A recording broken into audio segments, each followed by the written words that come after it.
சில காரியங்களுக்காக ஜெபிக்கும்போது என்னுடைய பெர்சனல் அனுபவத்தை சொல்லுகிறேன். சில காரியங்களுக்கு ஜெபிக்கும்போது இந்த ஜெபம் பத்தாது, இன்னும் கொஞ்சம் ஜெபிக்கணும், இன்னும் ஆழமாக ஜெபிக்கணும் என்று ஆவியானவர் உள்ளே இருந்து வழிநடத்தி கொண்டே வருகிறதை தெளிவாக அறிந்திருக்கிறேன். அதே மாதிரி தான் ஆவியானவர் நம்முடைய இருதயத்தோடு கூட சாட்சி சொல்லிக்கொண்டே இருப்பார். ஜெபிச்சிங்க, இன்னும் கொஞ்சம் அதிகமாக ஜெபிக்கணும், இன்னும் ஆவியானவருக்கு இடம் கொடுக்கணும், இன்னும் கொஞ்சம் ஆழமாக ஜெபிக்கணும் என்று ஜெபத்திலே கர்த்தர் வழி நடத்துவார். ஒரு ஜெபம் பூர்ணமாய் ஜெபித்து முடிந்த பின்பு ஆவியிலே ஒரு மன திருப்தியையும் கர்த்தர் இந்த ஜெபத்தை கேட்டுவிட்டார் என்ற ஒரு நம்பிக்கையையும் ஆழமாக நம்முடைய மனதிலே உண்டாக்குவார். அந்த நம்பிக்கையும் விசுவாசம் வர்ற வரைக்கும் ஜெபத்தை நிறுத்தக்கூடாது. இது உங்களுடைய சொந்த வாழ்க்கையின் அனுபவமாக இருக்கணும். இன்றைக்கு நம்ம எல்லாம் ஒருமனப்பட்டு ஜெபித்த போது அந்த திருப்தி இன்றைய தினம் நமக்கு உண்டாயிற்று என்று கர்த்தருக்குள் நான் ஆழமாக விசுவாசிக்கிறேன். இப்போ அதை தொடர்ந்து நம்ம என்ன செய்ய போகிறோம்? நம்முடைய குடும்பங்களுக்காக, நமக்காக, நம்முடைய வீட்டில் இருக்கிற பிரச்சனைகளுக்காக கர்த்தருடைய பாதத்தில் ஜெபிக்க போகிறோம். கர்த்தர் நம்முடைய ஜெபத்தை கேட்டு இந்த வாரத்தில் புதிய கதவுகளை திறந்து, புதிய நன்மைகளை தந்து, புதிய ஆசீர்வாதங்களை தந்து, உங்களை பலப்படுத்தி உங்களை வழிநடத்த போகிறார். எல்லாம் நம்முடைய தலைகளை தாழ்த்தி கண்களை மூடி கர்த்தரை உங்கள் முன்பாக கொண்டு வாங்க. நாம் வாழ்கிற இந்த காலம் கொடிய காலம். எல்லா இடங்களிலும் கொடிய செய்திகளை கேள்விப்படுகிறோம். தேசத்தில் சமாதானம் கொஞ்சம் கொஞ்சமாக அற்றுப்போகிறத பார்க்கிறோம். ஒவ்வொரு பகுதிகளிலும் கூச்சல், கூக்குரல், கலகத்தின் குரல் போன்ற காரியங்கள் உண்டாகிறத பார்க்கிறோம். மனித உயிர்கள் அங்கே நாசமாக்கப்படுவதையும் வாழ்வாதாரங்கள் அசைக்கப்படுவதையும் இந்த கடைசி காலத்தில் நம்ம பார்க்குறோம். இந்த நாட்களிலே கர்த்தர்தான் தம்முடைய பிள்ளைகளுக்கு போதுமானவராக இருந்து அடைக்கல பட்டணமாக இருந்து நம்மை ஆசீர்வதிக்கணும். இன்றைக்கு நம்முடைய எல்லா குடும்பங்களுடைய பாதுகாப்புக்காக கர்த்தரிடத்தில் ஜெபிக்க போகிறோம். நமக்கு ஆபத்து என்பதும், நமக்கு பொல்லாங்கு என்பதும், நம்மை அச்சுறுத்துகிற தீமை என்பதும் எல்லா இடத்துலையும் இருக்குது. வீட்டுக்குள்ளே இருக்குது, வெளியே வாசல்ல இருக்குது, வீதிகளில் இருக்குது, வேலை பார்க்குற இடத்துல இருக்குது, பிரயாணத்தில் இருக்குது. எல்லாவற்றிலும் அந்த ஆபத்துகள் இருக்கிறது. எந்த நேரத்தில் என்ன நடக்கும் என்பது நம்ம அறியக்கூடாததாக இருக்கிறது. கர்த்தர் நமக்கு அரணும் பலனுமாக இல்லாமல் போனால் நம்முடைய வாழ்க்கையை குறித்து நம்ம எந்த உத்தரவாதம் சொல்ல முடியாது. கர்த்தர் இந்த வாரத்தில் நமக்கு ஒரு பூரண பாதுகாப்பை தரணும்.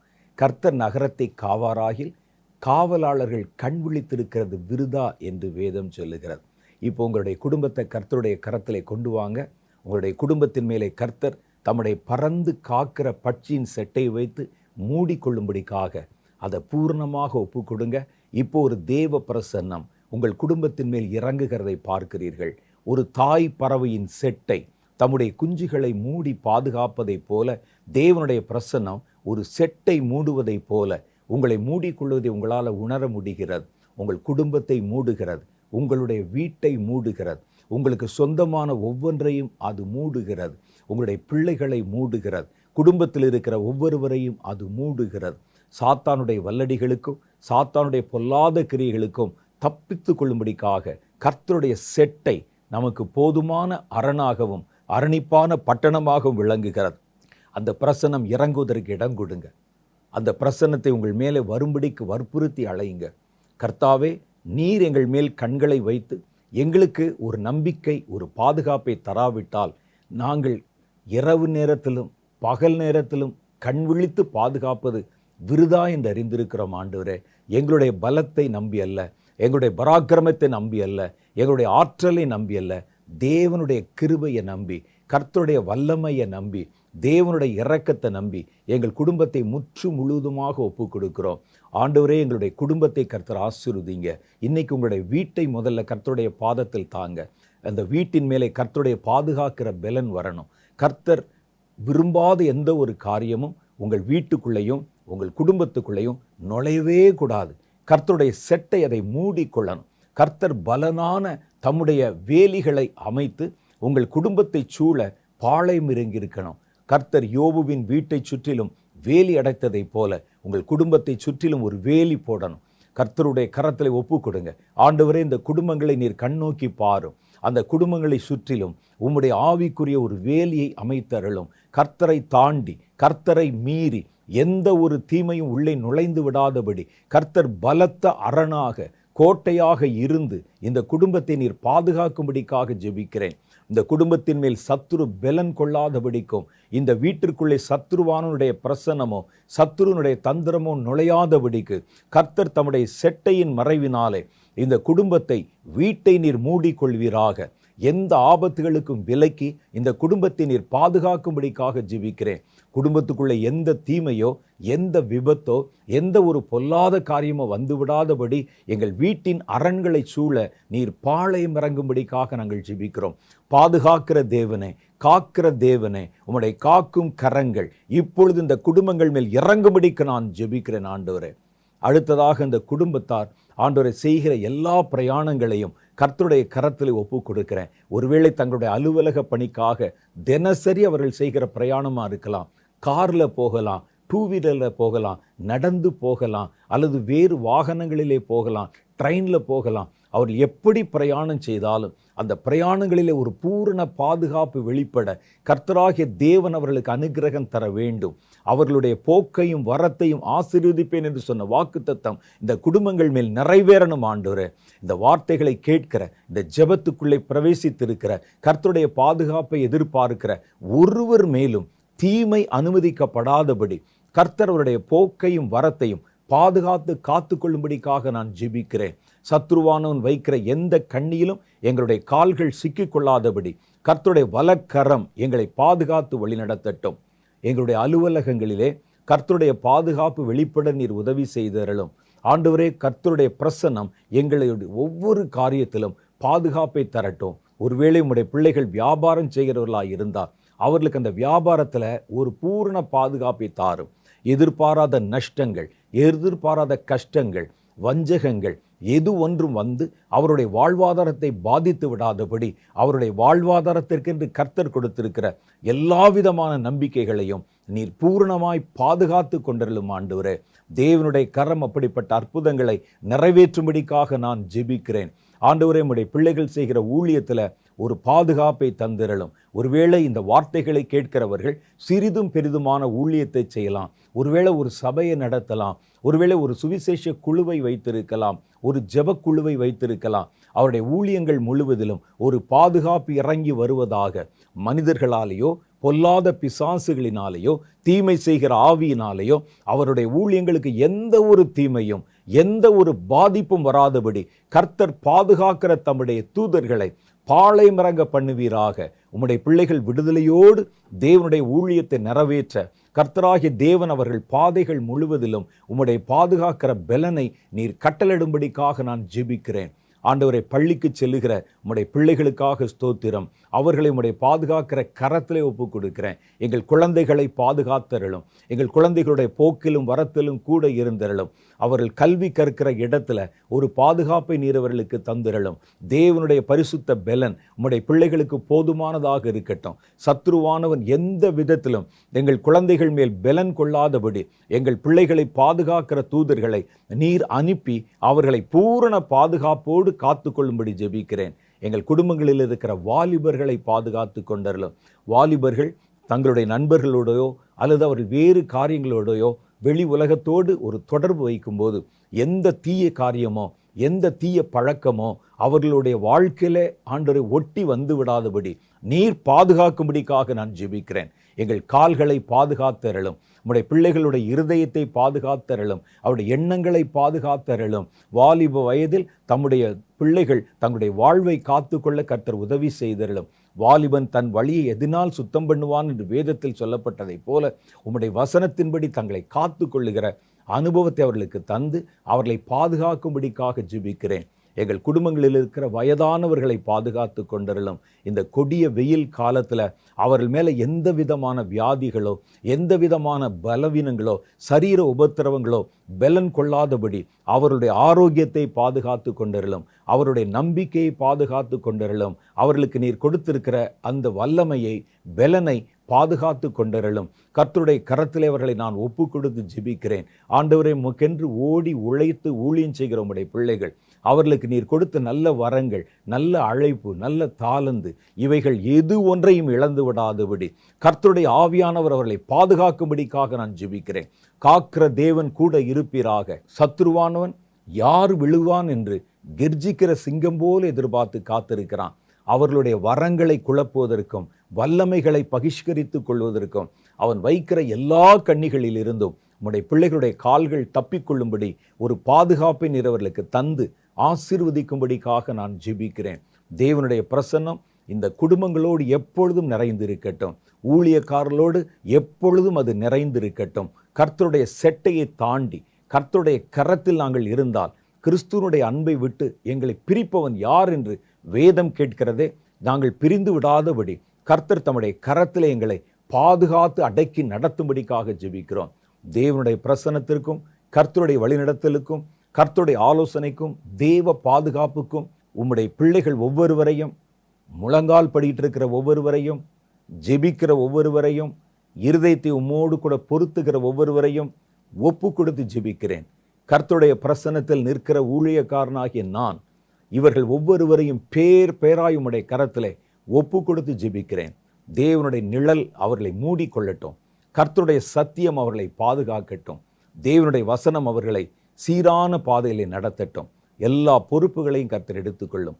இயேசுவின் மூலம் எங்கள் ஜெபங்களை அங்கீகரியும் எங்கள் பிதாவே. ஆமேன், ஆமேன். கர்த்தர் நம்முடைய ஜெபத்தை கேட்டார். கர்த்தர் பாதுகாப்பு தராவிட்டால் நாம் எடுக்கிற எந்த முயற்சியும் நம்மை பாதுகாக்க போதுமானதல்ல. ஒவ்வொரு நிமிஷமும் தேவனுடைய பாதுகாப்பை நீங்கள் முன்னிறுத்தி கர்த்தரோடு கூட இணைந்து ஓடினால் உங்களை யாரும் தொட முடியாது. கர்த்தருடைய அன்பை விட்டு யாரும் உங்களை பிரிக்க முடியாது. இதை மாத்திரம் மனசில் வச்சுக்கோங்க. இன்றைக்கி நம்ம ஜெபித்திருக்கிறோம். ஒவ்வொரு முறை நீங்கள் இப்படி ஜெபித்து ஒவ்வொரு நாளும் உங்கள் குடும்பத்தை கர்த்தருடைய பாதுகாக்கிற கரத்தில் ஒப்பு கொடுங்க. எந்த தீமையும் நெருங்காதபடி கர்த்தர் தம்முடைய கரத்திலே உங்களை சீராக நடத்துவதை தெளிவாக பார்க்க முடியும். கர்த்தர் தொடர்ந்து உங்களை ஆசீர்வதித்து மகிமைப்படுத்துவார். ஆமென். இந்த நாள் கர்த்தர் நம்மோடு கூட இடைப்பட்டு பேசி வருகிறார். இந்த நிகழ்ச்சியினுடைய துவக்கம் முதற்கொண்டே தெளிவாக தேவனுடைய பிரசன்னத்தை நம்மால் உணர முடிகிறது. ஆராதனை பகுதியில், ஒரு சின்ன ஒரு தியான பகுதியில், ஜெப நேரத்தில் நம்முடைய குடும்பங்களுக்காக ஜெபித்த போது தேவனுடைய பிரசன்னம் நம்மை முழுவதும் மூடிக்கொண்டதையும் நம்மை வழிநடத்துவதையும் தெளிவாக பார்க்க முடியுது. எனக்கு அது நல்லா ஃபீல் ஆகுது. உங்களுக்கு எப்படி இருக்குன்னு நீங்கள் தான் சொல்லணும். நீங்கள் உண்மையிலேயே தேவனோடு கூட உங்களுடைய இருதயத்தை சீர்பொருத்தி எதிர்பார்ப்போடு காத்திருந்தா எதிர்பார்த்தவர்களை கர்த்தர் வெறுமையாய் அனுப்பவே மாட்டார். நீங்கள் வேணால் பாருங்கள், நிகழ்ச்சி முடிகிறதுக்குள்ள ஒரு புதிய மாற்றம், ஒரு அற்புதம், ஏதோ ஒரு நன்மை உங்களுடைய வாழ்க்கையில் நிச்சயமாக வந்து சேர்ந்திருக்கும். கர்த்தர் அதற்கு நமக்கு அனுகிரகம் தருவார். தொடர்ந்து இப்போ நம்ம கர்த்தருடைய வார்த்தைக்குள்ளே போக போகிறோம். கர்த்தருடைய வசனத்தை வாசிப்பதும் தேவனுடைய வார்த்தைகளை தியானிப்பதும் உண்மையிலே நமக்கு ஒரு ஆச்சரியமான ஆசீர்வாதமான ஒரு விஷயம். ஏன்னா உலகத்தில் எத்தனையோ வார்த்தைகள் இருந்தாலும் கர்த்தர் பேசின வார்த்தை இருக்குது பாருங்கள், அந்த வார்த்தை ஒரு வித்தியாசமானது தான்.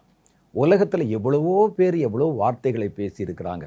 ஃபிலாசபர்ஸ் பேசியிருக்கிறாங்க, அனுபவசாலிகள் பேசியிருக்கிறாங்க, ராஜாக்கள் பேசியிருக்கிறாங்க, பெரிய மனிதர்கள் பேசியிருக்கிறாங்க, அனுபவசாலிகள் பேசியிருக்கிறாங்க.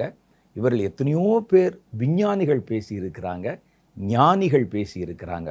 இது எல்லாவற்றுக்கும் மேலே வானத்தையும் பூமியும் உண்டாக்கின கர்த்தருடைய வார்த்தை, அது எவ்வளோ விசேஷம் பாருங்கள். அது ஒரு மனிதனுடைய வார்த்தை அல்ல. மனிதனுடைய ஞானமாக இருந்தாலும், மனிதனுடைய அறிவாக இருந்தாலும், மனிதனுடைய அனுபவமாக இருந்தாலும் அது ஒரு வரையறைக்கு உட்பட்டது. இவ்வளோதான் முடியும் நம்மால். சிலர் சொல்லுவாங்களே, உயர பறந்தாலும் ஊர்க்குருவி கழுகாக முடியாது, அது அவ்வளோதான் பறக்க முடியும். இது கர்த்தருடைய வார்த்தைகள் வித்தியாசமானவைகள்.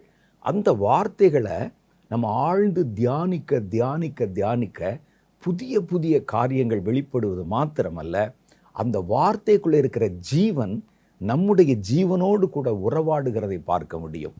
உலகத்தில் பாருங்கள், கர்த்தர் மனிதனை தம்முடைய ஜீவனாலே நிரப்பினார். அவன் ஜீவ ஆத்துமாவானான். மற்றெல்லாம் பாருங்கள் வார்த்தையினாலே உண்டாக்கப்பட்டது. அவைகளுக்குள்ளே உயிர் இல்லை, ஜீவன் இல்லை. மிருக ஜீவன்களை நம்ம பார்த்தா கூட அதற்குள்ளே கர்த்தருடைய ஜீவன் இல்லை. அவைகள் மரிக்கும்போது அந்த ஜீவனும் அதோடு கூட முடிந்து விடுகிறது. ஆனால் மனுஷனுக்கு மாத்திரம்தான் ஜீவ ஆத்துமா. அதான் அதற்கு ஒப்பாக இருக்கிற ஒன்று என்னன்னு கேட்டால் கர்த்தருடைய வசனம். கர்த்தருடைய வசனம் ஆவியாயும் ஜீவனாயும் இருக்கிறது. அந்த வசனத்துக்குள்ள கர்த்தருடைய ஆவி இருக்கிறது, கர்த்தருடைய ஜீவன் இருக்கிறது. அதான் அதில் முக்கியம். அதனால தான் அந்த வார்த்தை நம்மோடு பேசுகிறது, நமக்கு ஆலோசனை தருகிறது, நமக்கு பல காரியங்களை புலப்படுத்துகிறது. ஒரு முறை படித்தால் ஒரு அர்த்தமும், இன்னொரு முறை பார்த்தால் அதுக்கு தாண்டி இன்னொரு அர்த்தத்தையும் பல முறை படிக்க படிக்க ஒவ்வொரு முறையும் புதிய புதிய அனுபவத்தை தருவது வேத வசனத்துக்கு மாத்திரம்தான் சாத்தியம். வேற யாராலும் முடியாது. உலகத்தில் எத்தனையோ புஸ்தகங்கள் இருக்க, எதற்கும் சாத்தியம் இல்லை. அதனால தான் கர்த்தருடைய வார்த்தைகளை வாசிக்கும்போது இது வானத்தையும் பூமியை உண்டாக்கின கர்த்தருடைய வார்த்தை என்ற நம்பிக்கையோடு வாசிக்கணும். அதில் இருக்கிற ஜீவனோட உங்களுடைய ஜீவன் சீர் பொருந்தணும். அதில் இருக்கிற ஆவியோட உங்களுடைய ஆவி சீர் பொருந்தணும். அப்படி தியானிச்சு பாருங்க. அந்த வசனம் கர்த்தர் மாதிரியே, கர்த்தருடைய ஆழ்த்துவம் மாதிரியே உங்களோட கூட உறவாடுகிறதையும் பேசுகிறதையும் ஞானத்தை வெளிப்படுத்துவதையும் தெளிவாக விளங்கி கொள்ள முடியும். நம்ம வாசிக்கணும், நம்ம கிறிஸ்தவர்கள் ஒரு வேத புஸ்தகத்தை வாசிக்கணும் அப்படிங்கிற மாதிரி கடமைக்கு வாசிக்கிறவங்க அதை உணரவும் முடியாது, அறியவும் முடியாது.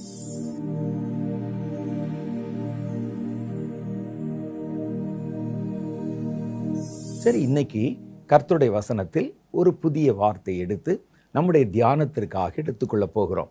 நம்முடைய தியானத்திற்காக நாம் எடுத்துக்கொள்ளுகிற வேத வசனம் லூக்கா சுவிசேஷம் 24வது அதிகாரம் 49வது வசனத்தில் அடங்கியிருக்கிறது.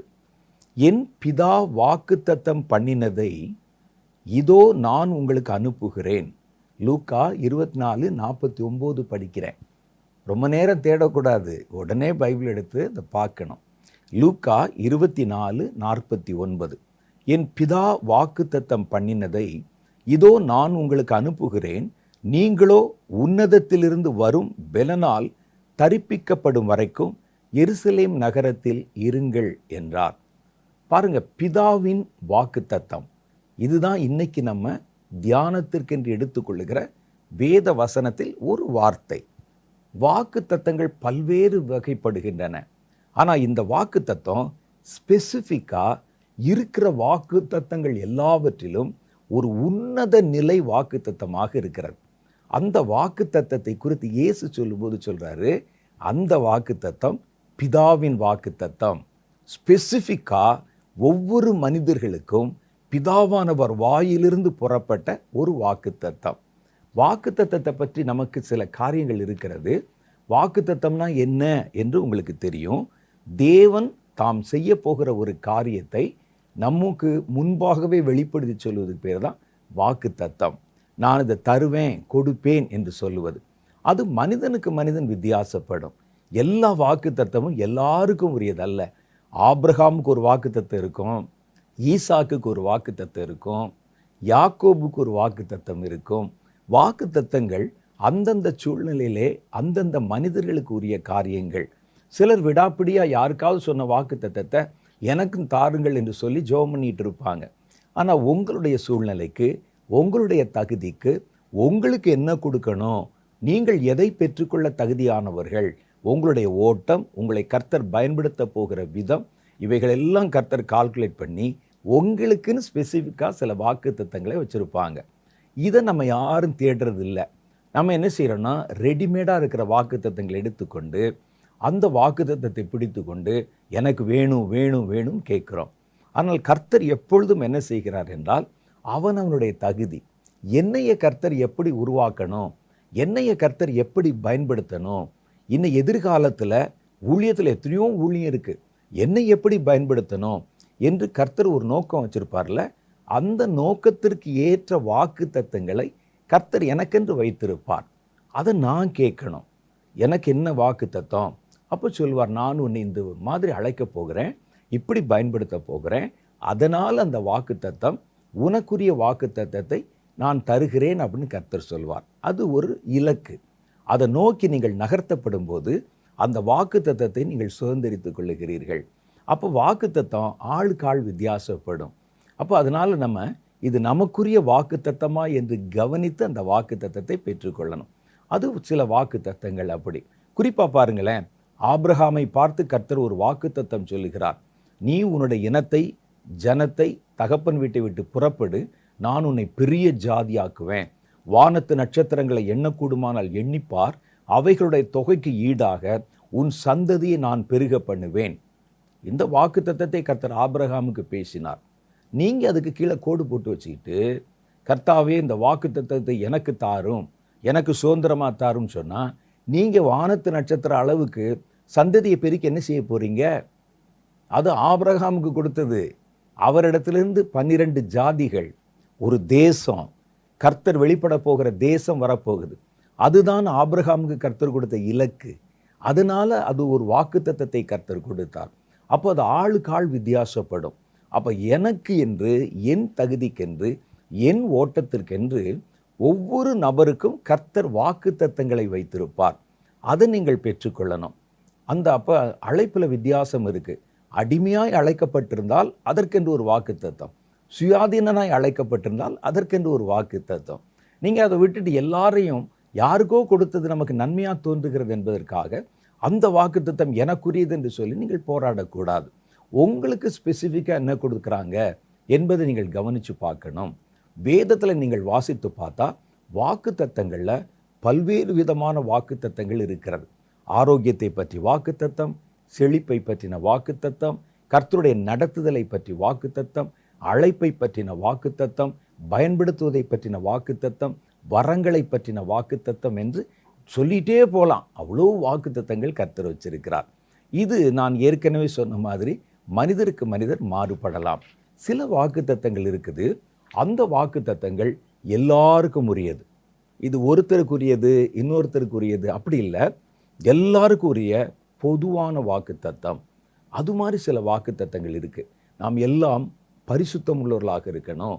கர்த்தர் தம்முடைய ஆவியினாலே பரிசுத்தத்தை வாக்கு பண்ணி இருக்கிறார். அப்போ இது அவருக்கு மாத்திரம், எனக்கு மாத்திரம் இல்லை, அது பொதுவான வாக்குத்தத்தங்கள். அந்த மாதிரி இருக்கிற வாக்குத்தத்தத்தில் பிரதானமான ஒரு வாக்குத்தத்தம், அந்த வாக்குத்தத்தத்துக்கு பேர் தான் பிதாவின் வாக்குத்தத்தம். இந்த வாக்குத்தத்தம் ஒரு குறிப்பிட்ட சாராருக்குரியதல்ல, எல்லா கர்த்தருடைய பிள்ளைகளுக்கும் உரியது. அப்படிப்பட்ட வாக்குத்தத்தங்களை கூட கிரவுன் வைத்த மாதிரி ஒரு உயர்ந்த நிலையில் இருக்கிற பிரதானமான ஒரு வாக்குத்தத்தம், அந்த வாக்குத்தத்தம் பிதாவின் வாக்குத்தத்தம் என்று இயேசு அதை அடையாளப்படுத்துகிறார்.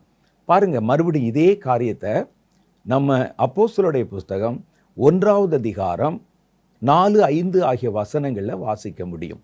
அப்போஸ்தலர் புஸ்தகம் 1வது அதிகாரத்தில் நீங்கள் பார்த்தீங்கன்னா இயேசு பரத்துக்கு ஏறி போகும் முன்பாக பேசின காரியங்கள் சொல்லப்பட்டிருக்கிறது. இயேசு 40 நாள் அளவும் உயிர் தெழுந்த பிறகு தம்முடைய சீடர்களுக்கு தரிசனமாகி தன்னை உயிருள்ளவராக காண்பித்தார். அவங்களோட பேசி, அவங்களோட நடந்து, அவங்கள பலப்படுத்தி நான் உயிரோடு தான் இருக்கிறேன் என்பதை அவர்கள் நம்பும்படிக்கும் விசுவாசிக்கும்படிக்கும் கிரியைகளை செய்தார். 40வது நாள் அவர் எடுத்துக்கொள்ள போவதற்கு முன்னால் சில முக்கியமான காரியங்களை ஒலிவ மலையிலே தம் சீஷர் நடுவிலே அவர் பேசினார். அப்பொழுது அவர்களுக்கு ஒரு காரியத்தை நினைவுபடுத்தினார். பிதாவின் வாக்குத்தத்தம், அதான் இந்த உலகத்தில் பிரதானமான ஒரு வாக்குத்தத்தம். இந்த வாக்குத்தத்தம் நிறைவேறும் வரைக்கும் நீங்கள் எருசலேமை விட்டு நீங்கி போகாதீங்க. அந்த வாக்குத்தத்தம் உங்கள் வழியாக தான் முதலாக உலகத்துக்கு கடந்து வருகிறது. இந்த வாக்குத்தத்தத்துக்கு பேர் பிதாவின் வாக்குத்தத்தம் என்ற ஒரு வார்த்தை சொல்லுகிறார். வாசிக்கிறேன் பாருங்க, 4வது வசனம், அப்போஸ்தலர் புஸ்தகம் 1வது அதிகாரம் 4வது வசனம். அன்றியும் அவர் அவர்களுடனே கூடி வந்திருக்கும்போது அவர்களை நோக்கி, யோவான் ஜலத்தினாலே ஞானஸ்நானம் கொடுத்தான், நீங்கள் சில நாட்களுக்குள்ளே பரிசுத்த ஆவியினாலே ஞானஸ்நானம் பெறுவீர்கள். ஆகையால் நீங்கள் எருசலேமை விட்டு போகாமல் என்னிடத்தில் கேள்விப்பட்ட பிதாவின் வாக்குத்தத்தம். அப்போ கர்த்தர் ஏற்கனவே அந்த பிதாவின் வாக்குத்தத்தத்தை பற்றி அவர்களுக்கு வலியுறுத்தி பேசி இருந்திருக்கிறார். பிதாவினுடைய வாக்குத்தத்தம் அந்த வாக்குத்தத்தத்தை வலியுறுத்தி பேசி அந்த வாக்குத்தத்தத்தை குறித்த மேன்மைகளை சொல்லி இருக்கிறார். அவர் சொல்றார், என்கிட்ட நீங்க கேள்விப்பட்ட பிதாவின் வாக்குத்தத்தம், மற்ற வாக்குத்தத்தங்களை பற்றி அல்ல, மேன்மையான உயர்ந்த பிதாவின் வாக்குத்தத்தம், அந்த வாக்குத்தத்தம் நிறைவேறுகிற காலம் இதுதான். முதல்ல நிறைவேறப் போகிற மனிதர்கள் நீங்க தான். கர்த்தர் உங்களிடத்துல தான் அதை துவக்கம் பண்ண போகிறார். அந்த வாக்குத்தத்தம் நிறைவேற நீங்கள் காத்திருங்கள் என்று கட்டளையிட்டார். அப்ப இன்னைக்கு நம்ம பார்க்க போறது பிதாவின் வாக்குத்தத்தம். இது எல்லாருக்கும் உரியது. அது என்ன வாக்குத்தத்தம், அதுல என்ன வித்தியாசமா இருக்குது என்று நம்ம பார்க்க போகிறோம். இந்த வாக்குத்தத்தம் நிறைவேற அவர்கள் காத்திருந்த போது என்ன நடந்துச்சுன்னு பார்த்தீங்கன்னா, அந்த வாக்குத்தத்தம் என்ன என்பதை நம்ம தெரிந்து கொள்ளலாம். அவர்கள் அப்போஸ்தலர் 2வது அதிகாரத்தில் ஒருமனப்பட்டு ஓரிடத்திலே கூடி வந்திருந்தாங்க, பெந்தகொஸ்தே என்ற ஒரு நாளில்.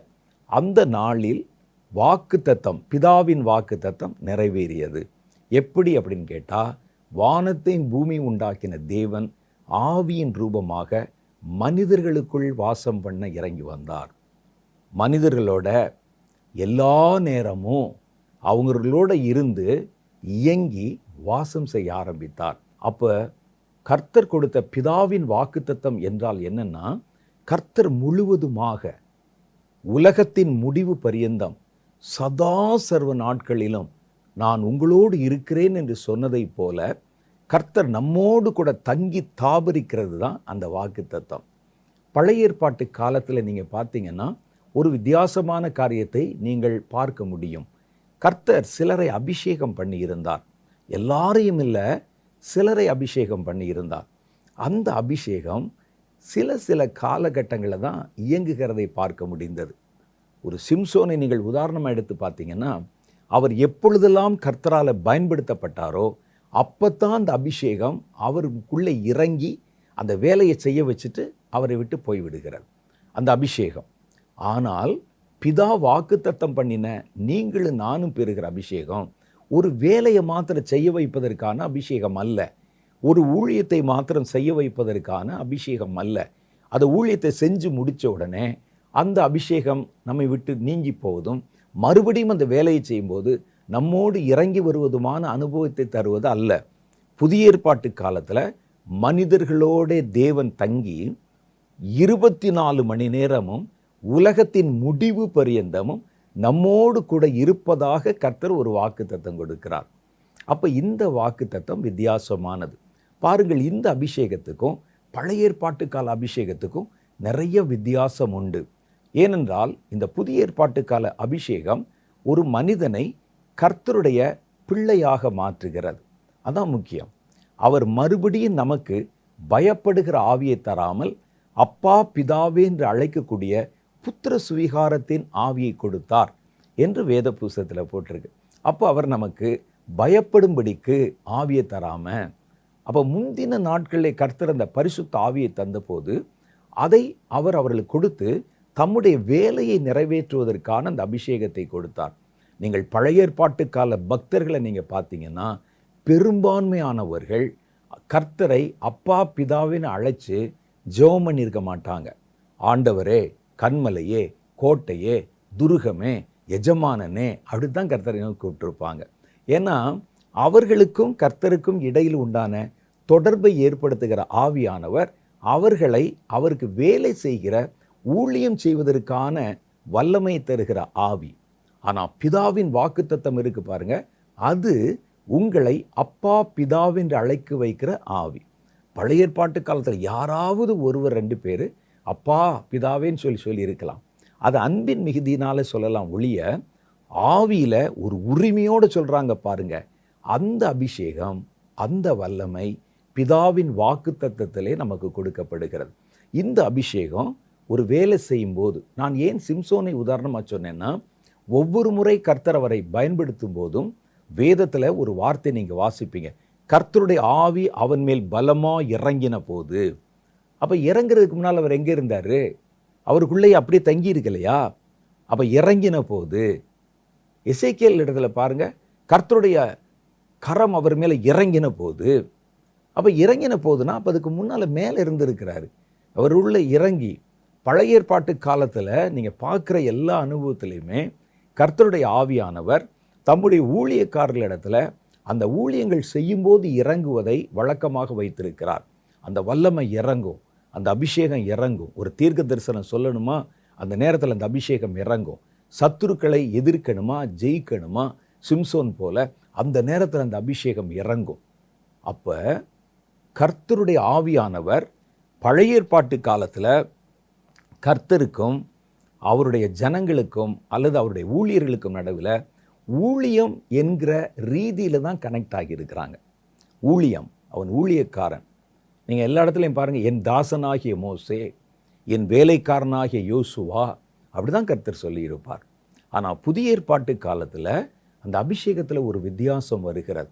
வேதம் சொல்லுகிறது, அவர் மறுபடியும் நீங்கள் பயப்படுவதற்கு முந்தின காலத்தில் பயத்தோட என் ஆண்டவனே, என் தேவனே அப்படின்னு கூப்பிட்டாங்களே, அது மாதிரி பயப்படுகிற ஆவியை தராமல் கர்த்தர் உங்களுக்கு அப்பா பிதாவே என்று அழைக்கக்கூடிய புத்திர சுவிகாரத்தின் ஆவியை கொடுப்பதோடு மாத்திரம் இல்லாமல் ஊழியம் செய்கிற நேரத்தில் மாத்திரம் இல்லை, நீங்கள் நடந்தாலும் படுத்தாலும் தூங்கினாலும் உலகத்தின் முடிவு பரியந்தம் சதா சர்வ நாட்களிலும் கர்த்தர் உங்களோடு கூட இருக்க போகிறார் என்பதுதான் அந்த வாக்குத்தத்தம். அப்போ அந்த வாக்குத்தத்தம் ஸ்பெசிஃபிக்காக முதல் முறையாக பூமியில் இறங்க போகுது. அதனால தான் கர்த்தர் அதை விசேஷித்து நீங்கள் அந்த வாக்குத்தத்தம் நிறைவேற காத்திருங்கள் என்று சொன்னார்.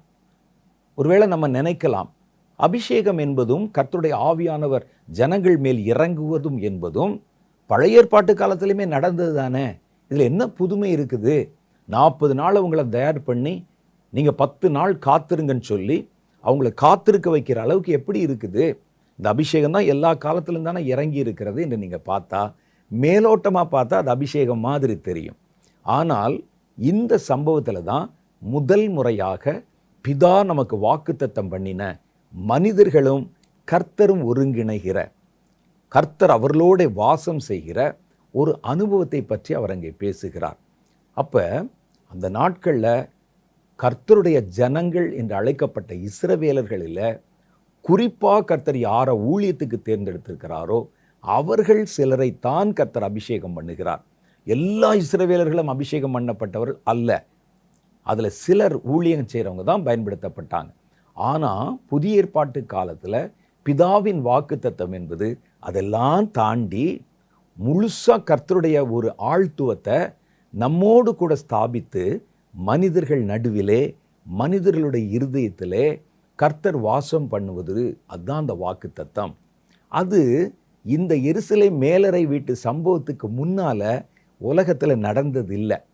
அதுக்கு முன்னால் கர்த்தர் அபிஷேகம் பண்ணினாலும் அது ஊழிய தொடர்பை உண்டாக்குகிற அபிஷேகம். இந்த அபிஷேகம் அப்பா பிள்ளை என்கிற உறவை தருகிற ஒரு அபிஷேகம். அந்த அபிஷேகம் எல்லா நேரத்திலும் பயன்படுத்தப்படலை. ஆனால் இந்த வல்லமை உங்களோட உலகத்தின் முடிவு பரியந்தம், அப்படின்னா உலகத்தில் நீங்கள் இருக்கிற கடைசி நேரம் வரைக்கும் அல்லது உலகத்தினுடைய முடிவு வரைக்கும் இந்த அபிஷேகம் நம்மோடு கூட தங்கி தாபரிக்கும். நீங்கள் நின்னாலும் நடந்தாலும் வந்தாலும் போனாலும் கர்த்தருடைய அபிஷேகம், கர்த்தருடைய வல்லமை, தேவனுடைய பிரசன்னம், ஒரு ஆழ்த்துவம் நம்மோடு கூட இருக்கும். இதுதான் ஒரு மேலான வாக்குத்தத்தம். அப்போ நமக்கு எத்தனையோ வாக்குத்தத்தம் இருக்குது. செல்வத்தை பற்றின வாக்குத்தத்தம் இருக்கிறது, செழிப்பை பற்றின வாக்குத்தத்தம் இருக்கிறது, வம்சத்தை பற்றின வாக்குத்தத்தம் இருக்கிறது, அப்புறம் வெற்றியை பற்றின வாக்குத்தத்தம் இருக்கிறது, சுகத்தை பற்றின வாக்குத்தத்தம் இருக்கிறது. ஒவ்வொருவரும் ஒவ்வொரு வாக்குத்தத்தத்தை விரும்பி நாடுறதை பார்க்குறோம். இந்த காலத்தில் வாக்குத்தத்தங்களை பற்றி நமக்கு சொல்லவே வேண்டியதில்லை. வருஷந்தோறும் இந்த வருஷத்தில் ஒரு புது வாக்குத்தத்தம்னு ஒவ்வொரு சபைகளையும், ஒவ்வொரு சர்ச்சிலையும், ஒவ்வொரு ஊழியக்காரர்களும் வாக்குத்தத்தங்களை கொடுத்து தம்முடைய விசுவாசிகளை பலப்படுத்துகிறதையும் உற்சாகப்படுத்துகிறதையும் பார்க்குறோம். அது ஒரு உற்சாகத்துக்கு ஓகே தான்.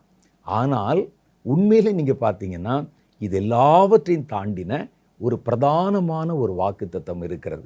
அந்த வாக்குத்தத்தம் தான் பிதாவின் வாக்குத்தத்தம்.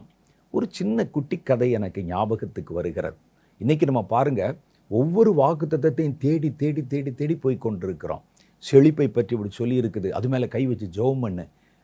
இது வம்சத்தை பற்றி சொல்லியிருக்கிறது, கை வச்சு ஜெபம் பண்ணு. அது யாருக்கு சொல்லப்பட்டது, எதற்கு சொல்லப்பட்டது, அவருடைய அழைப்பு, அவருடைய தரிசனம், அதை பற்றிலாம் நமக்கு கவலை இல்லை.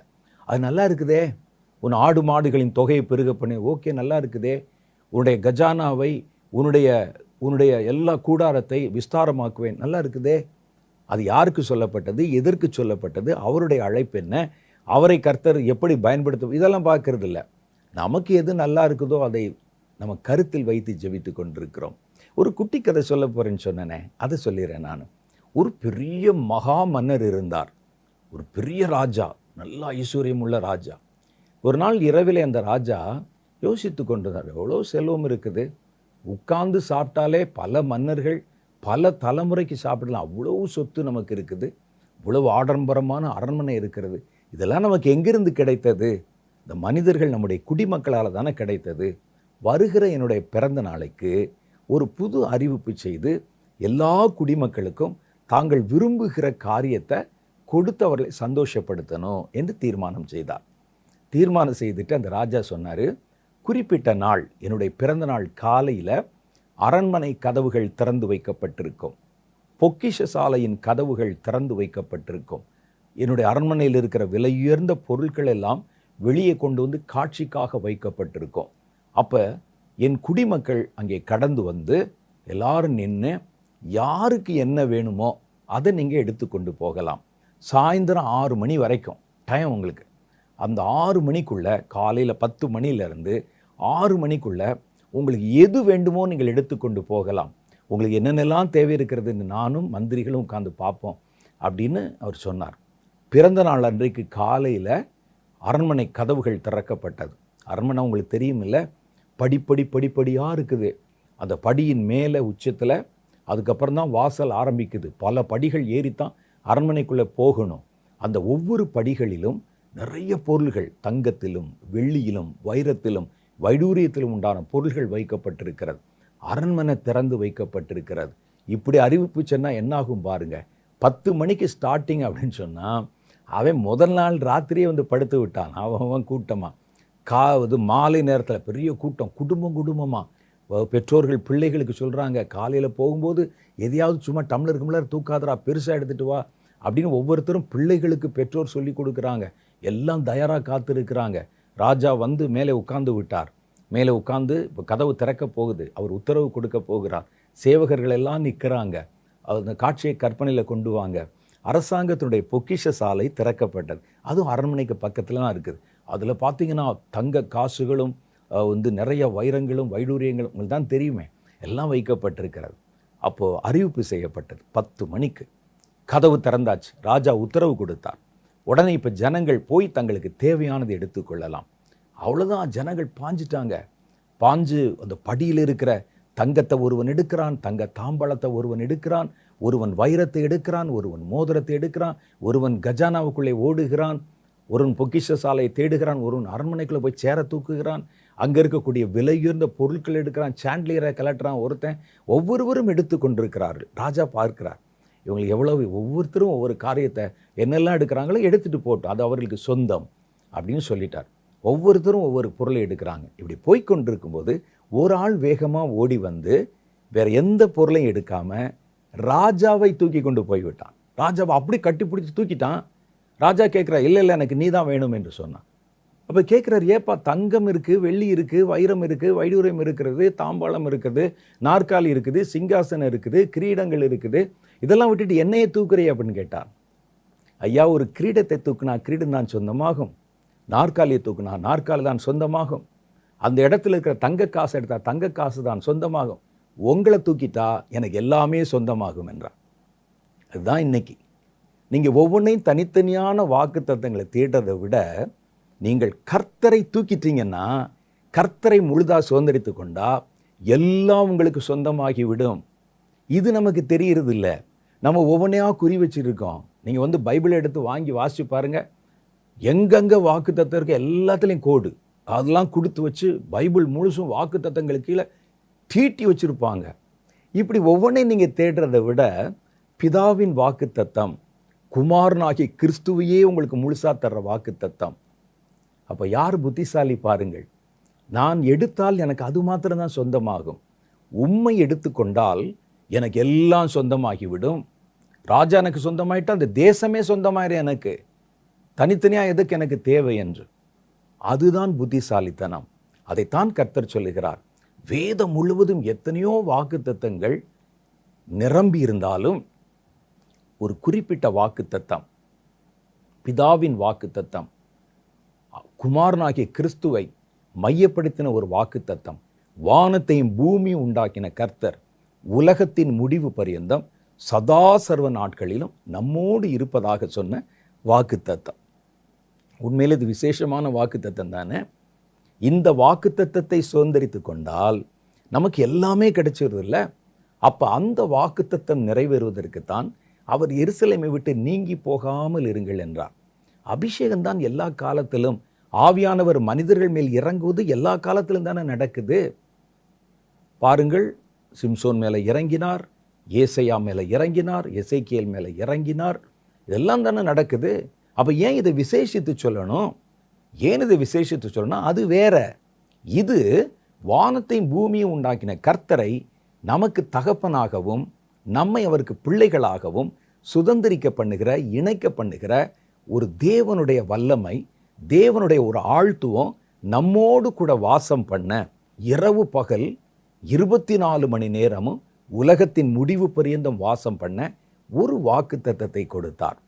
அந்த வாக்குத்தத்தம் தான் இருக்கிற வாக்குத்தத்தங்களையே விசேஷமான உயர்ந்த வாக்குத்தத்தம்.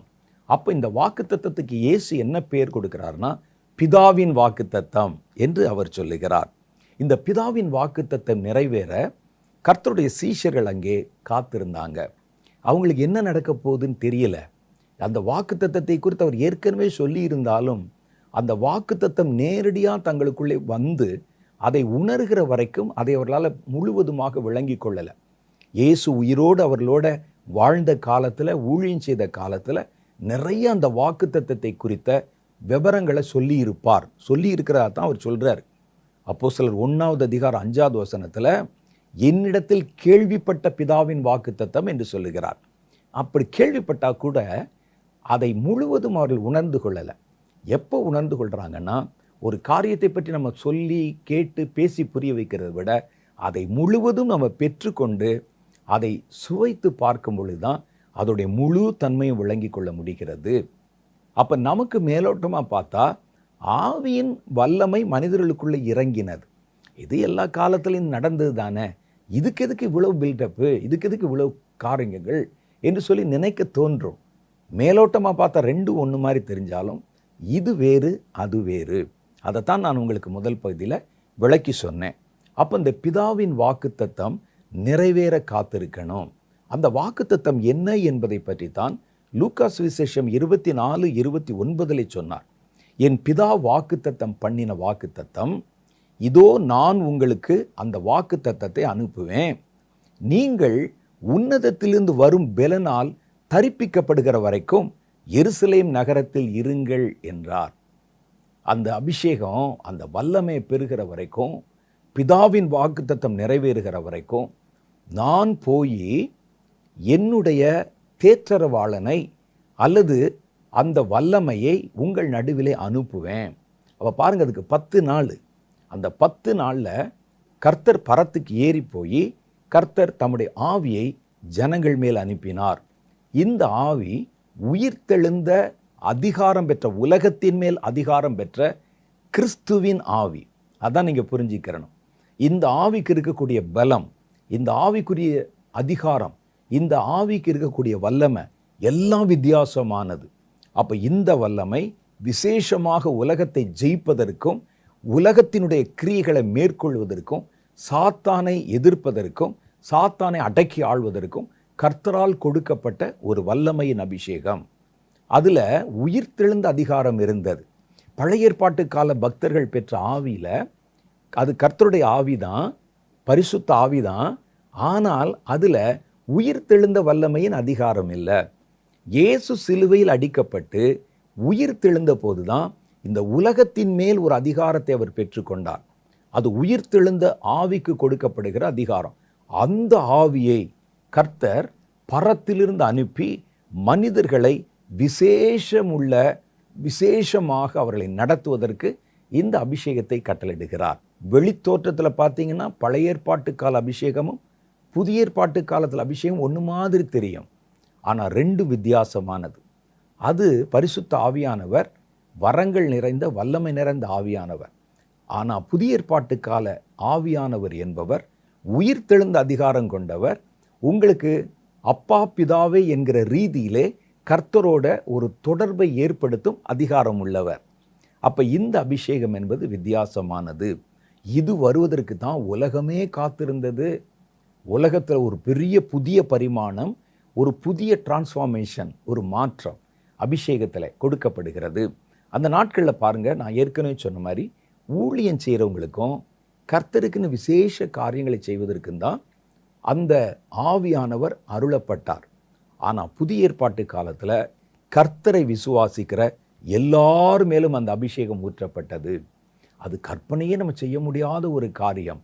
வேதம் அதை பற்றி சொல்லுகிறது. யோவேல் சொல்லுகிறார் 2:28 கடைசி நாட்களில் மாம்சமான யாவர் மேலும் என் ஆவியை ஊற்றுவேன் என்று. அந்த அபிஷேகம் இது எங்கே வித்தியாசப்படுதுன்னு சொன்னால், மாம்சமான யாவர் மேலும். யோவேல் இந்த தீர்க்க தரிசனத்தை உரைத்த நாட்களில் அந்த தீர்க்க தரிசனத்துடைய முழு பொருள் புரிந்திருந்தால் யோசேப்பின் மேலே குற்றம் சுமத்தி கல்லெறிஞ்சிருப்பாங்க. அவனுக்கு புரியலை, அவன் கேட்கல அதை. அது நீங்கள் பாருங்களேன், மாம்சமான யாவர் மேலும் என் ஆவியை ஊற்றுவேன். அது எப்படி சாத்தியம்? கர்த்தருடைய ஆவி என்பதும் கர்த்தருடைய பிரமாணம் என்பதும் கர்த்தருடைய கட்டளை என்பதும் கர்த்தர் என்பவரும் இஸ்ரவேலர்களுக்கு மாத்திரம்தான் சொந்தம். அதை தாண்டி புறஜாதிகளுக்கு சொந்தம் இல்லை. ஆனால் நீ வேற மாதிரி தீர்க்க தரிசனம் சொல்கிற, நீ கள்ள தீர்க்க தரிசி.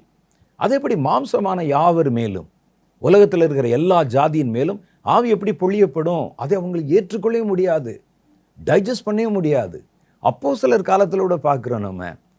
பேதுரு தேவனாலே வழிநடத்தப்பட்டு புறஜாதியனுடைய வீட்டுக்கு கடந்து போய் அங்கே ஜெபம் பண்ணும்போது கர்த்தருடைய ஆவியானவர் அவர்கள் மேல் இறங்குகிறார். பேதுருக்கே கொஞ்சம் நெருடல் தான்.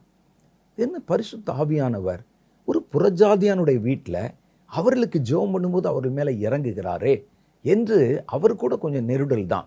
அவர் திரும்பி வந்த போது ஊரில் இந்த சீஷரில் அவரை ஏற்றுக்கொள்ளலை. எங்கே போயிட்டு வர்ற? புறஜாதி வீட்டில் போய் சாப்பிட்டுட்டு தட்டை கழுவி வச்சுட்டு அவர்களோட உட்காந்துட்டு பேசிட்டு வர்றேன்னு சொல்லி. ஏன்னா அவங்க முழுசாக அந்த பழைய பாரம்பரியங்கள்லேருந்து வெளியே வரல. அப்போ தானே புதுசு தானே அவங்க. அப்பொழுது அவர் சொல்லுகிறார், இல்லை, நான் ஒரு வித்தியாசமான காரியத்தை பார்த்தேன். நான் அவர்களோடு ஜெபித்த போது, கைகளை வைத்த போது நம்ம மேலே இறங்கின மாதிரியே பரிசுத்த ஆவியானவர் அவர்கள் மேலும் இறங்கினதை கண்டேன் என்கிறார். அப்போ அவங்க காலத்திலே அதை டைஜஸ்ட் பண்ண முடியல. அப்போ யோவேல் காலத்தில் எப்படி இருக்கு யோசிச்சு பாருங்க. அவர் சொன்னது நமக்கு தான் எல்லாருக்கும் தெரியும். அந்த நாட்களில் அது நிறைய பேருக்கு தெரியாது. தெரிஞ்சிருந்தால் கண்டிப்பாக யோவேலை சிரச்சேதம் கூட பண்ணியிருப்பாங்க. ஏன்னா அந்த வார்த்தை அவ்வளோ பயங்கரமானது. மாம்சமான யாவர் மேலும் என் ஆவியை ஊற்றுவேன். அது எப்படி சாத்தியம்? இஸ்ரவேலனா இருக்கணும், அதுலேயும் கர்த்தரால் விசேஷித்த வேலைக்கு தேர்ந்தெடுக்கப்படணும். அவர்களுக்கு தானே இந்த ஆவி வல்லமை, எல்லா இஸ்ரவேலர்கள் கூட கிடையாதே. அப்படி இருக்கும்போது எல்லையை தாண்டி புறஜாதிகள் நடுவில் கூட கர்த்தருடைய அபிஷேகம் ஊற்றப்படுமாமே. அதான் பிதாவின் வாக்குத்தத்தம். அந்த வாக்குத்தத்தம் மாம்சமான யாவர் மேலும் ஊற்றப்படுகிறது. பழைய ஏற்பாட்டு காலத்தில் ஊற்றப்பட்டதுக்கும் புதிய ஏற்பாட்டு காலத்தில் நீங்களும் நானும் பெற்றுக்கொண்டிருக்கிறதுக்கும் வித்தியாசம் இருக்குது. நம்ம அதிகாரத்தோட கர்த்தரை அப்பா பிதாவென்று அழைக்கலாம். பழைய ஏற்பாட்டு காலத்தில் யாரும் அப்படி அழைக்கலை. யாராவது 1-2 பேர் கொஞ்சம் உணர்ச்சி வசப்பட்டு அழைத்தால் கூட அது உரிமையோடு கூப்பிடுறது இல்லை. அப்போ நாம் எப்படி செய்கிறோம்? உரிமையோடு கூப்பிடுகிறோம். அப்போ உண்மையான பிள்ளைகளுக்கும் சும்மா ஒரு மனசில் ஒரு காரியத்தை வைத்து ஒரு மரியாதை வச்சு அப்பா அப்படின்னு கூப்பிட்றதுக்கு வித்தியாசம் இருக்குல்ல. நாம் அப்படி கூப்பிடலை. கர்த்தரை அப்பா பிதாவை என்று அந்த முத்திரையின் ஆவியினால், அந்த ஆவியானவர் தந்த அதிகாரத்தினால, சுதந்திரத்தினால நம்ம பேசுகிறோம். அப்போ நம்ம பார்க்குறோம், அந்த அதிகாரம்தான், அந்த ஆவிதான் பிதாவின் வாக்குத்தத்தம். அது முன் எப்போதும் யாருக்கும் கொடுக்கப்படாத ஒரு அபிஷேகம், யாருக்கும் கிடைக்காத ஒரு ஆவி. அந்த வாக்குத்தத்தத்துக்கு பேர் தான் பிதாவின் வாக்குத்தத்தம். இதை குறித்து தான் கர்த்தருடைய வேதம் சொல்லுது. இந்த வாக்குத்தத்தத்தை பெறுவதற்கு ஆண்டவர் சொன்னார், ஒரு குறித்த நேரம் இருக்குது. இதை கர்த்தர் பூமியில துவக்கம் பண்ண போகிறார். யாரிடத்துல, எங்க என்ற இந்த 2 கேள்வி வருகிறது. என் வார்த்தைகளை கேட்ட, இந்த அதிகாரத்தை வாக்குத்தத்தத்தை குறித்து கேள்விப்பட்ட உங்கள் மேலே இறங்க போகுது. அங்கே தான் கர்த்தர் வந்து துவக்கம் பண்ண போகிறார். எங்கே துவக்கம் பண்ண போகிறார்? எருசலேமிலே துவக்கம் பண்ண போகிறார். அப்போ கர்த்தர் யாரிடத்துல துவக்கம் பண்ண போகிறாரோ அவர்கள் எருசலேம் வாசிகள் அல்ல. ஆனால் கர்த்தர் துவக்கம் பண்ண போகிற இடம் எருசலேம். அதனால கர்த்தர் ஸ்பெசிஃபிக்காக சொல்கிறாரு, எருசலேமிலே துவக்கம் பண்ண போகிறாங்க. நீங்கள் எருசலேமை விட்டு நீங்கி போகாமல் அந்த வாக்குத்தத்தம் நிறைவேறுகிற வரைக்கும் காத்திருக்கணும். அப்போ அந்த வாக்குத்தத்தம் நமக்கு என்ன சொல்லுகிறது என்றால், வானத்தையும் பூமியும் படைத்த கர்த்தர், அவருடைய ஆழ்த்துவமான ஆவியானவர் மனிதர்களோட ஒரு சம்பந்தத்தை ஏற்படுத்தி கொண்டு அவர்களோட உலகத்தின் முடிவு பரியந்தம் வாழப்போகிறார் என்பதான் அந்த வாக்குத்தத்தம். அது எவ்வளோ பெரிய வாக்குத்தத்தம் பாருங்க.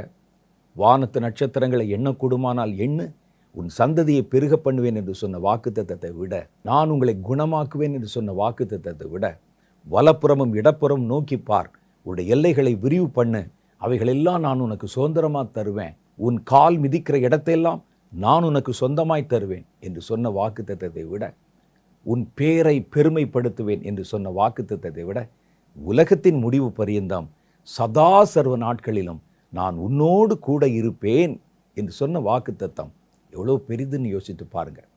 அந்த வாக்குத்தத்தம் பிதாவின் வாக்குத்தத்தம். இந்த வாக்குத்தத்தம் தான் எல்லா வாக்குத்தத்தங்களை விட உயர்ந்த வாக்குத்தத்தம். எல்லாமே விலையுயர்ந்தது தான். அந்த அரண்மனை படிகளிலே அடுக்கி வைக்கப்பட்டிருந்தது, அந்த பொக்கிஷ சாலைக்குள்ளே வைக்கப்பட்டிருந்தது, அரண்மனைக்குள்ளே வைக்கப்பட்டிருந்தது, எல்லாம் விலையுயர்ந்தது தான்.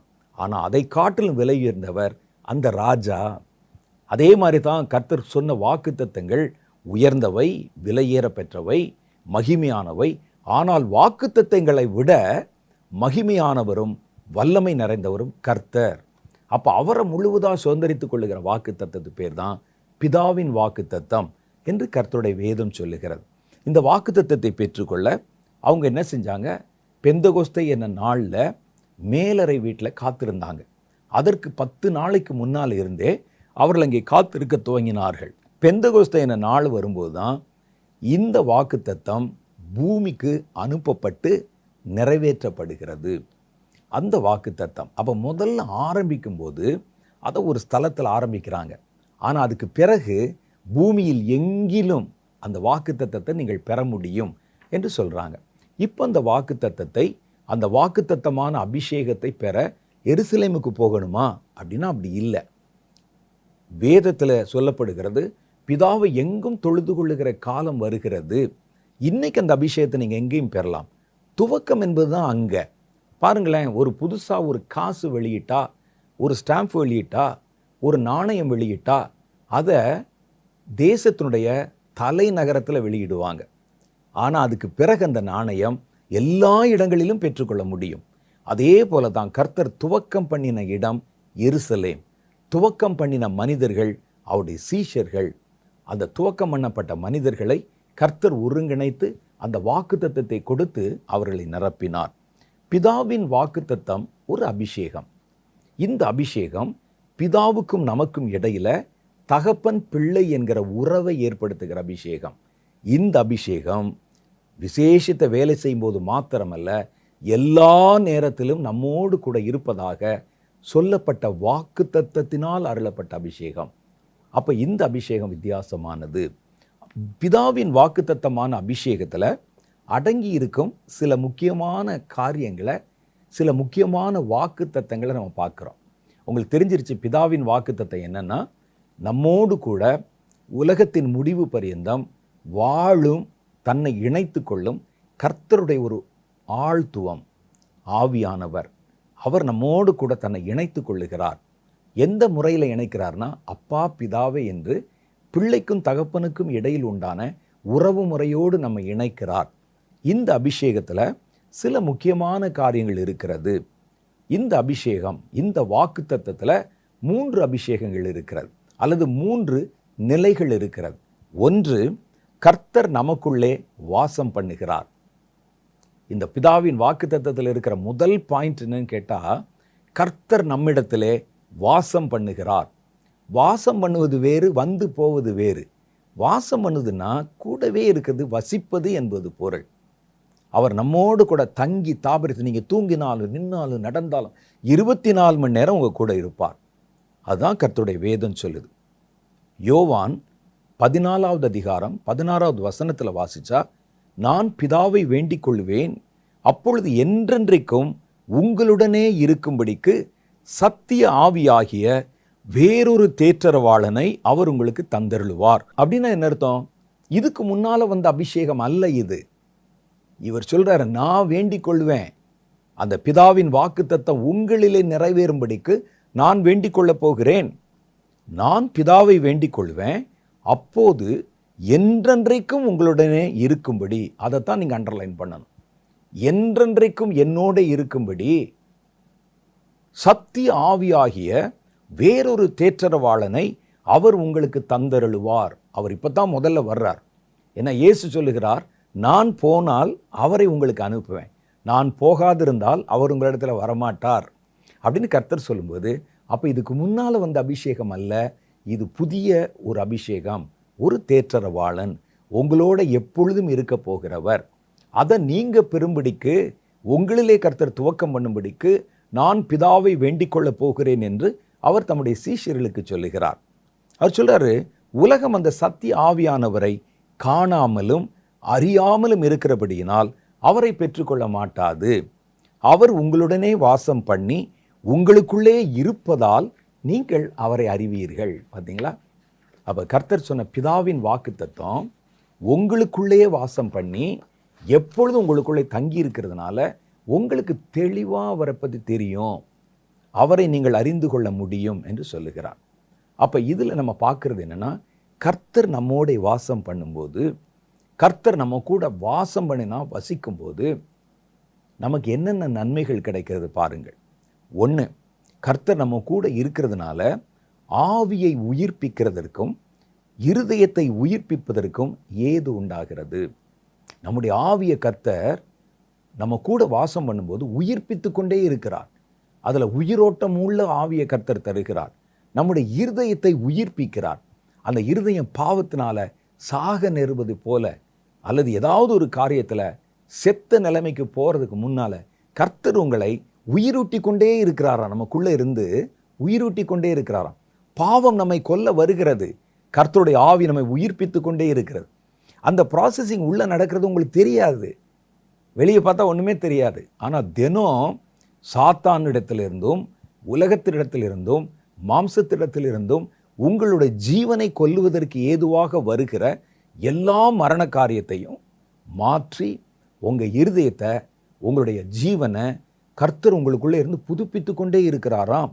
ஏசாயா தீர்க்கதரிசியின் புஸ்தகம் 57வது அதிகாரம் 15வது வசனம் சொல்லுது பாருங்க. நித்திய வாசியும் பரிசுத்தர் என்கிற நாமமும் உள்ளவராகிய மகத்துவம் உள்ள உன்னதமானவர் சொல்லுகிறார், உன்னதத்திலும் பரிசுத்த ஸ்தலத்திலும் வாசம் பண்ணுகிற நான் பணிந்தவர்களின் ஆவியை உயிர்ப்பிக்கிறதற்கும் நொறுங்கினவர்களின் இருதயத்தை உயிர்ப்பிப்பதற்கும் நொறுங்குண்ட பணிந்த ஆவியுள்ளவரிடத்தில் வாசம் பண்ணுகிறேன். கர்த்தர் யாரிடத்தில் வாசம் பண்ணுவார்னு சொல்லுது? பணிந்த ஆவி உள்ளவரிடத்துல அவருடைய ஆவியை உயிர்ப்பிக்கிறதுக்கும் நொறுங்கி போன இருதயத்தை உயிர்ப்பிப்பதற்கும். அப்படியே அந்த ப்ராசஸிங் நடந்துக்கிட்டே இருக்கும் உள்ளுக்குள்ள. அதை கர்த்தர் நிறைவேற்றுவதற்கும் அவர்களுக்குள்ளே நான் வாசம் பண்ணுறேன். ஏன்னா நம்முடைய வாழ்க்கையில் நிமிஷந்தோறும் நம்மை நொறுக்குகிற விஷயங்கள், பல விஷயங்கள் வரும். நம்முடைய வாழ்க்கையில் பல காரியங்கள் நம்மை துக்கப்படுத்தவும் ஆவிக்குரிய மரணத்தை கொண்டு வரும் காரியங்கள் வரும். ஆவியானவர் உள்ளே இருந்து அதை மறுபடியும் புதுப்பிச்சு மறுபடியும் உங்களை ஊக்கப்படுத்தி மறுபடியும் நொறுங்குண்ட இருதயத்தை குணமாக்கி கர்த்தர் உங்களை உயிர்ப்பித்து கொண்டே இருக்கிறாராம். அது நமக்கு வெளித்தோற்றத்தில் தெரியாது. சில இடத்துல பாருங்களேன், ஒரு இடத்துல நம்ம போகிறோம், காயம் பட்டுறது நமக்கு மேலே, உடனே நம்ம என்ன செய்கிறோம்? ஆஸ்பத்திரி போகிறோம், மருந்து. அதெல்லாம் இந்த காலத்தில். அப்போல்லாம் என்ன செய்வாங்கன்னு கேட்டால், ஒரு அடிபட்டா ஒரு காயம் பட்டா அப்படி வந்து என்ன செய்வாங்கன்னா, அவர்கள் அந்த காயத்தை கழுவி விட்டு ஏதாவது ஒரு இலையை எடுத்து ஒட்டிட்டு போயிடுவாங்க. தன்னால் பாருங்கள், ஒரு 3 நாளில் தானாக இந்த காயம் மாறி மேலே அப்படியே வந்து மூடிக்கொண்டு அப்புறம் அதுவும் உறிஞ்சு போய் சரியாக போயிடும், மருந்து போடாமலே. அது எப்படி நடக்குதுன்னு கேட்டால், சரீரத்துக்குள்ளே ஒரு அமைப்பு இருக்கிற ஒரு சிஸ்டம். அது பல காரியங்களை, பல வியாதிகளை உங்களுக்கு தெரியாமலே அது குணமாக்கிக்கிட்டே வரும். வெளியிலிருந்து நீங்கள் சாப்பிட்ற உணவிலிருந்து, சுவாசிக்கிற காற்றிலிருந்து, குடிக்கிற தண்ணியிலிருந்து எத்தனையோ ஆபத்துகள் உள்ளே போகும். சில காரியங்கள் தான் வெளியே தெரியும் போது நம்ம மருத்துவமனைக்கு போகிறோம். ஆனால் தினசரி நூற்றுக்கணக்கான காரியங்கள் உள்ளே வரும்போது உங்கள் உடம்பே அவைகளை சுகமாக்கவும் அதை குணமாக்கவும் காயங்கட்டவும் செய்துவிடும். அதே மாதிரி ஒரு காரியம்தான் ஆவிக்குரிய ரீதியில் நடத்தப்படுவதற்கு பரிசுத்த ஆவியானவர் நமக்குள்ளே வாசம் பண்ணுகிறார். அப்படியே உட்கார்ந்து பார்த்துக்கிட்டே இருக்கிறார். நம்முடைய இருதயம் நொறுங்கும் போதெல்லாம் நீங்கள் பாருங்கள், 2 நாள் விட்டுருங்க, ஆட்டோமேட்டிக்காக சரியாக போயிடும். அதை கர்த்தர் மாற்றி ரணத்தை நீக்கி நமக்கு வருகிற ஆவிக்குரிய மரணங்களிலிருந்து நம்மை உயிரூட்டி கொண்டே இருக்க பரிசுத்த ஆவியானவர் நம்ம கூட இருக்கிறாராம். இந்த வேலையெல்லாம் வெளியே பார்த்தா நமக்கு தெரியாது. உங்களை அறியாமலே உள்ள நடந்து கொண்டே இருக்கும். இதை செய்வதற்குத்தான் கர்த்தர் நமக்குள்ளே வாசம் பண்ணுகிறார். 2வது காரியம், கர்த்தர் உங்களுக்குள்ளே வாசம் பண்ணினா என்ன ஆகும் அப்படின்னு கேட்டால், உங்களுடைய ஊழியம் செழிக்கும். நான் சொன்ன உடனே கார் வாங்குவேன், பங்களா, அங்கே போயிடக்கூடாது. நான் சொல்லுவது முழுசும் ஆவிக்குரிய செழிப்பு. இன்றைக்கி நிறையா பேர் செழிப்பை அப்படி தான் புரிகிறாங்க. என்ன சொல்கிறாங்கன்னா, காரு, பங்களா, கர்த்தர் பாருங்கள் இப்போ ஐஸ்வர்ய சம்பன்னராக இருக்கிறார் அப்படின்னு பல பேர் சொல்லி, இயேசு இன்னைக்கு ஐஸ்வர்ய சம்பன்னராக இருக்கிறார், அவருடைய ஐஸ்வர்யம் நமக்கு கிடைக்குது அப்படின்னு சொல்கிறாங்க. நீங்கள் ஐஸ்வர்யம் என்று எதை சொல்லுகிறீர்கள் தெரியுமா? கட்டடம், காரு, காசு. இயேசு இந்த ஐஸ்வர்யம் உள்ளவராகவா இருக்கிறார்? இயேசுக்கு எத்தனை கார் இருக்குது சொல்லுங்கள் பார்க்கலாம். அவருடைய ஐஸ்வர்யம் என்பது ஆவிக்குரிய ஐஸ்வர்யம். அந்த ஐஸ்வர்யத்தினால் நம்ம நிரப்பப்படணும். நான் இப்போ உங்களுக்கு சொல்கிறதும் கூட ஆவிக்குரிய ஐஸ்வர்யம். அது என்னன்னா, உங்களுடைய ஊழியம் செழிக்கும் என்று சொன்னால், கர்த்தர் உங்களுக்குள்ளே இருந்தால் அநேக ஜனங்கள் உங்களிடமாய் சேர்க்கப்படுவார்கள். ஒன்றுமே சொல்லாமல் கர்த்தர் உங்கள் கூட இருக்கும்போது நீங்கள் செய்கிற ஊழியத்தில் எது கனி? போய் தெருவெலாம் நின்று நான் பிரசங்கம் பண்ணுறேன். சிலர் வீம்பில் நின்று பேசுவாங்க, அந்த ஊரில் அறிவிக்கணும், இந்த ஊரில் கேட்குறானா? நீங்கள் பேசுனது ஒரு 10 பேர் ரட்சிக்கப்படுறாங்களா? உங்களுடைய ஊழியத்தில் அந்த கனி இருக்குதா? எதுக்கு பேசுனீங்க? அந்த நோக்கம் நிறைவேறுதான்னு பாருங்கள். ஒரு ஊருக்கு போனீங்க, அடி வாங்கிட்டு வந்தோம், எல்லாம் ரைட்டு, ஓகே. அவங்க பேசக்கூடாதுன்னு சொன்னாங்க, நாங்கள் கண்டிப்பாக பேசினோம். என்ன நடந்தது? அதில் யாராவது 2 பேர் ரட்சிக்கப்பட்டாங்களா? விடுவிக்கப்பட்டாங்களா? அப்போது மனிதர்கள் நம்மிடத்தில் சேருவது நமக்குள் வாசம் பண்ணுகிற கர்த்தரால் சாத்தியமாகிறது. சகரியாவின் புஸ்தகம் 2வது அதிகாரம் 10-11 சொல்லுகிறதை வாசித்து பாருங்கள். சீயோன் குமாரத்தியே, கெம்பீரித்து பாடு, இதோ நான் உன் நடுவில் வாசம் பண்ணுவேன் என்று கர்த்தர் சொல்லுகிறார். உன் நடுவில் நான் வாசம் பண்ணுவேன். அந்நாளிலே அநேகம் ஜாதிகள் கர்த்தரை சேர்ந்து என் ஜனமாவார்கள். நான் உன் நடுவிலே வாசமாயிருப்பேன். அப்பொழுது சேனைகளின் கர்த்தர் என்னை உன்னிடத்தில் அனுப்பினார் என்று அறிவாயாக என்று சொல்லுகிறார். அப்போ சொல்கிறாரு, நான் உன் நடுவில் வாசம் பண்ணும்போது அநேக ஜாதிகள் உன்னிடத்தில் சேருவாங்க. அநேகர் என் ஜனமாவார்கள். அதான் விசேஷம். ஜனங்கள் கூட்டமாக கூடி கைதட்டிட்டு பாட்டு பாடிட்டு போகிறதில்ல, கர்த்தருடைய ஜனமாய் மாறுவார்கள். ஒரு எழுப்புதல். அப்போ இது கர்த்தர் வாசம் செய்கிற மனிதர்களால் தான் இது சாத்தியம். இன்னைக்கு ஜனங்கள் கோடிக்கணக்கான பேர் ஏதோ ஒரு சின்ன இடத்துல, கலிலேயா கடற்கரை ஓரத்தில், அறியப்படாத ஒரு தேசத்தில், நீங்கள் மேப்பில் பாருங்கள், இஸ்ரவேல் என்பது ஒரு சின்ன தேசம். அதை குறிக்கிறது கூட கஷ்டம். அமெரிக்கா மாதிரி பறந்து, ரஷ்யா மாதிரி விரிந்து, அப்படி ஒரு தேசம் இல்லை, சின்ன தேசம். அங்கே ஒரு மனிதரால் ஒரு 12 சீஷர்கள் நடுவில் சொல்லப்பட்ட சத்தியம் இன்றைக்கி உலகம் முழுசும் பரவி, இன்றைக்கி உலகத்தில் அதிகமான பேர் ஃபாலோ பண்ணுறது இயேசு கிறிஸ்து. அப்போ இந்த அளவுக்கு அது வளர்ச்சி அடையுது, அது போயிருக்குது, அது ஜனங்களை தன்னிடத்தில் சேர்த்திருக்கிறது என்றால், கர்த்தர் வாசம் பண்ணின ஜனங்களால் தான் அது சாத்தியமாக இருக்குது. நிறைய பேர் சேர்க்கப்பட்டாங்க. அப்போஸ்தலர் 2வது அதிகாரத்தில் பார்க்குறீங்களே, அவர் எழும்பி நின்று பேசின போது அது வரைக்கும் அந்த ஊரில் தான் இருக்கிறாங்க. அது வரைக்கும் அவர்களும் ஊழியம்தான் செய்திருக்கிறார்கள். இயேசு ஊழியம் செய்த போது அவர்கள் மேலே ஆவியை ஊதி என் பரிசுத்த ஆவியை பெற்றுக்கொள்ளுங்கள் என்று சொல்லி அவங்கள அனுப்பினார். அவங்களும் போய் அந்த இடத்துல ஊழியம் செய்து கொண்டு தான் வந்தாங்க. ஆனால் ஒருவரும் கர்த்தரிடத்தில் சேரலையே. இயேசு இருந்த காலத்தில் அவர்கள் ஊழியம் செய்தார்கள். இயேசு அவர்களை அனுப்பினார், ஆவியை ஊதி அனுப்பினார் என்று வேதம் சொல்லுது. அவர்களும் போய் அங்கங்கே கிராமத்தில் பிரசங்கம் பண்ணாங்க. ஒருத்தர் சேரலையே. ஆனால் வாசம் பண்ணுகிற ஆவியானவர் வந்த உடனே சும்மா எந்திரிச்சு நின்னாங்க. அவர்களுக்கு காரியத்தை விளக்கி சொன்னாங்க. 3000 பேர் ரட்சிக்கப்பட்டாங்களே. அதான் அந்த ஆவியினுடைய மகிமை. கர்த்தர் ஒரு மனிதனிடத்திலே வாசம் பண்ணினால் அநேக ஜாதிகள் அவரிடத்துல சேருவாங்க என்று வேதம் சொல்லுகிறது. 3வது பாயிண்ட் பாருங்க. கர்த்தர் வாசம் பண்ணினால் நாம் அவரை அறிந்து கொள்ளுகிறோம். இது ரொம்ப முக்கியமானது. கர்த்தர் நம்ம கூட வாசம் பண்ணுகிறார். ஆவியானவர் என்றால் அவர் கர்த்தருடைய ஆழ்த்துவத்தில் ஒருவர். என்னை கண்டவன் பிதாவை கண்டான். அதே மாதிரி ஆவியானவரை கண்டவன் இயேசுவை கண்டான். இயேசுவை கண்டவன் பிதாவை கண்டான். 3 பேரும் ஒன்றா இருக்கிறாங்க. அப்போ அந்த ஆவியானவர் நமக்குள்ளே வாசம் பண்ணும்போது நாம் கர்த்தரையும் கிறிஸ்துவையும் ஆவியானவரையும் குறித்து அறிந்து கொள்ளுகிறோம். அதான் முக்கியம்.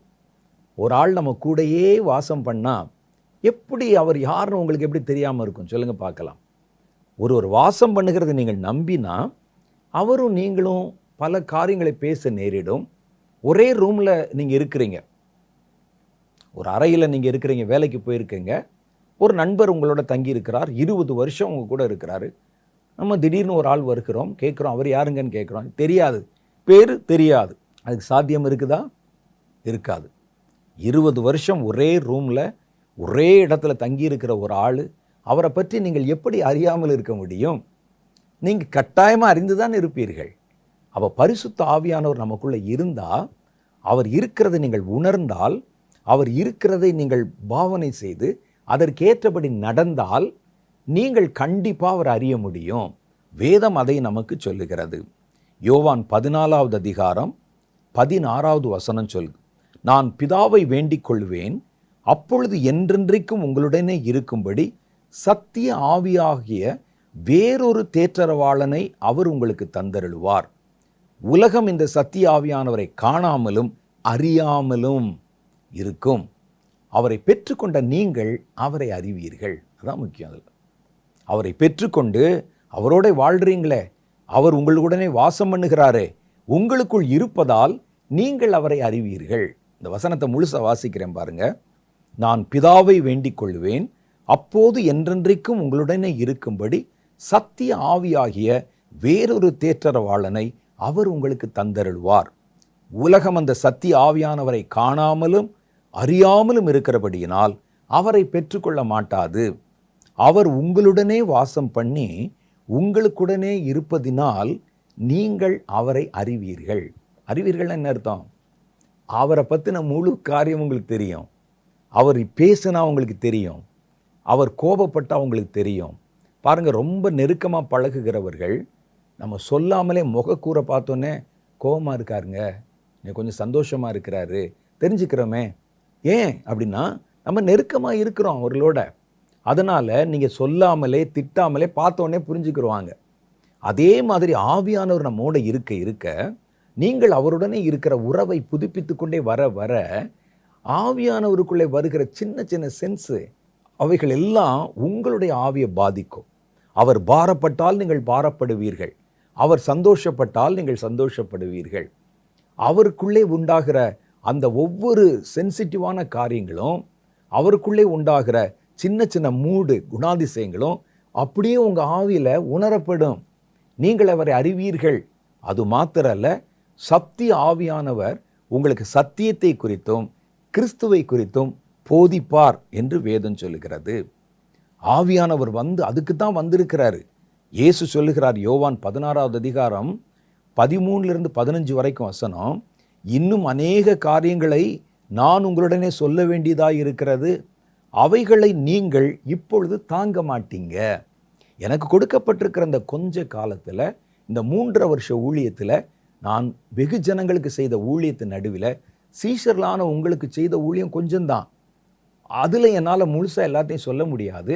காரணம், நேரமும் கிடையாது. அதை புரிந்து கொள்ள உங்களுக்கு அனுபவமும் ஞானமும் போதாது. அப்போ அவர் சொல்கிறாரு, இன்னும் அநேக காரியங்களை நான் உங்களுக்கு சொல்ல வேண்டி இருக்குது, அவைகளை நீங்கள் இப்பொழுது தாங்க மாட்டீங்க. சத்திய ஆவியானவராகிய அவர் வரும்போது சகல சத்தியத்திற்குள்ளும் உங்களை அவர் நடத்துவார்.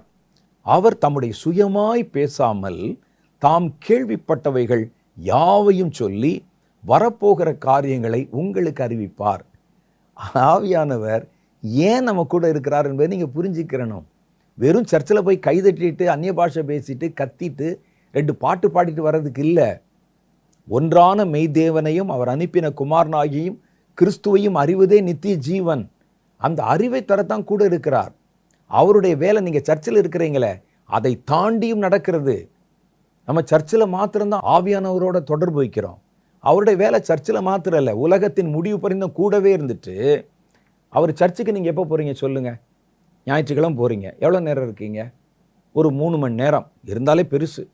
அந்த 3 மணி நேரம் கர்த்தருடைய ஆவியானவர் உங்களோட இடைப்பட்டு அப்புறம் மிச்சம் 7 நாள் மீதி இருக்கிற நேரங்களில் உங்களோட அவர் வாசம் பண்ணி என்ன செய்வார்னு நினைக்கிறீங்க நீங்கள்? நாம் அதை விளங்கி கொள்ளணும். அவருடைய வேலை என்பது வெறும் சர்ச்சிலையும் ஆராதனையில் மாத்திரம் இல்லை, அதை தாண்டியும் இருக்கிறது.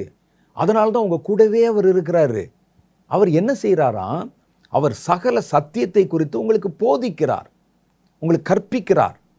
அதை உங்கள் சபையில் சொல்லித்தர முடியாது, நான் எங்களுடைய நிகழ்ச்சியில் சொல்லித்தர முடியாது.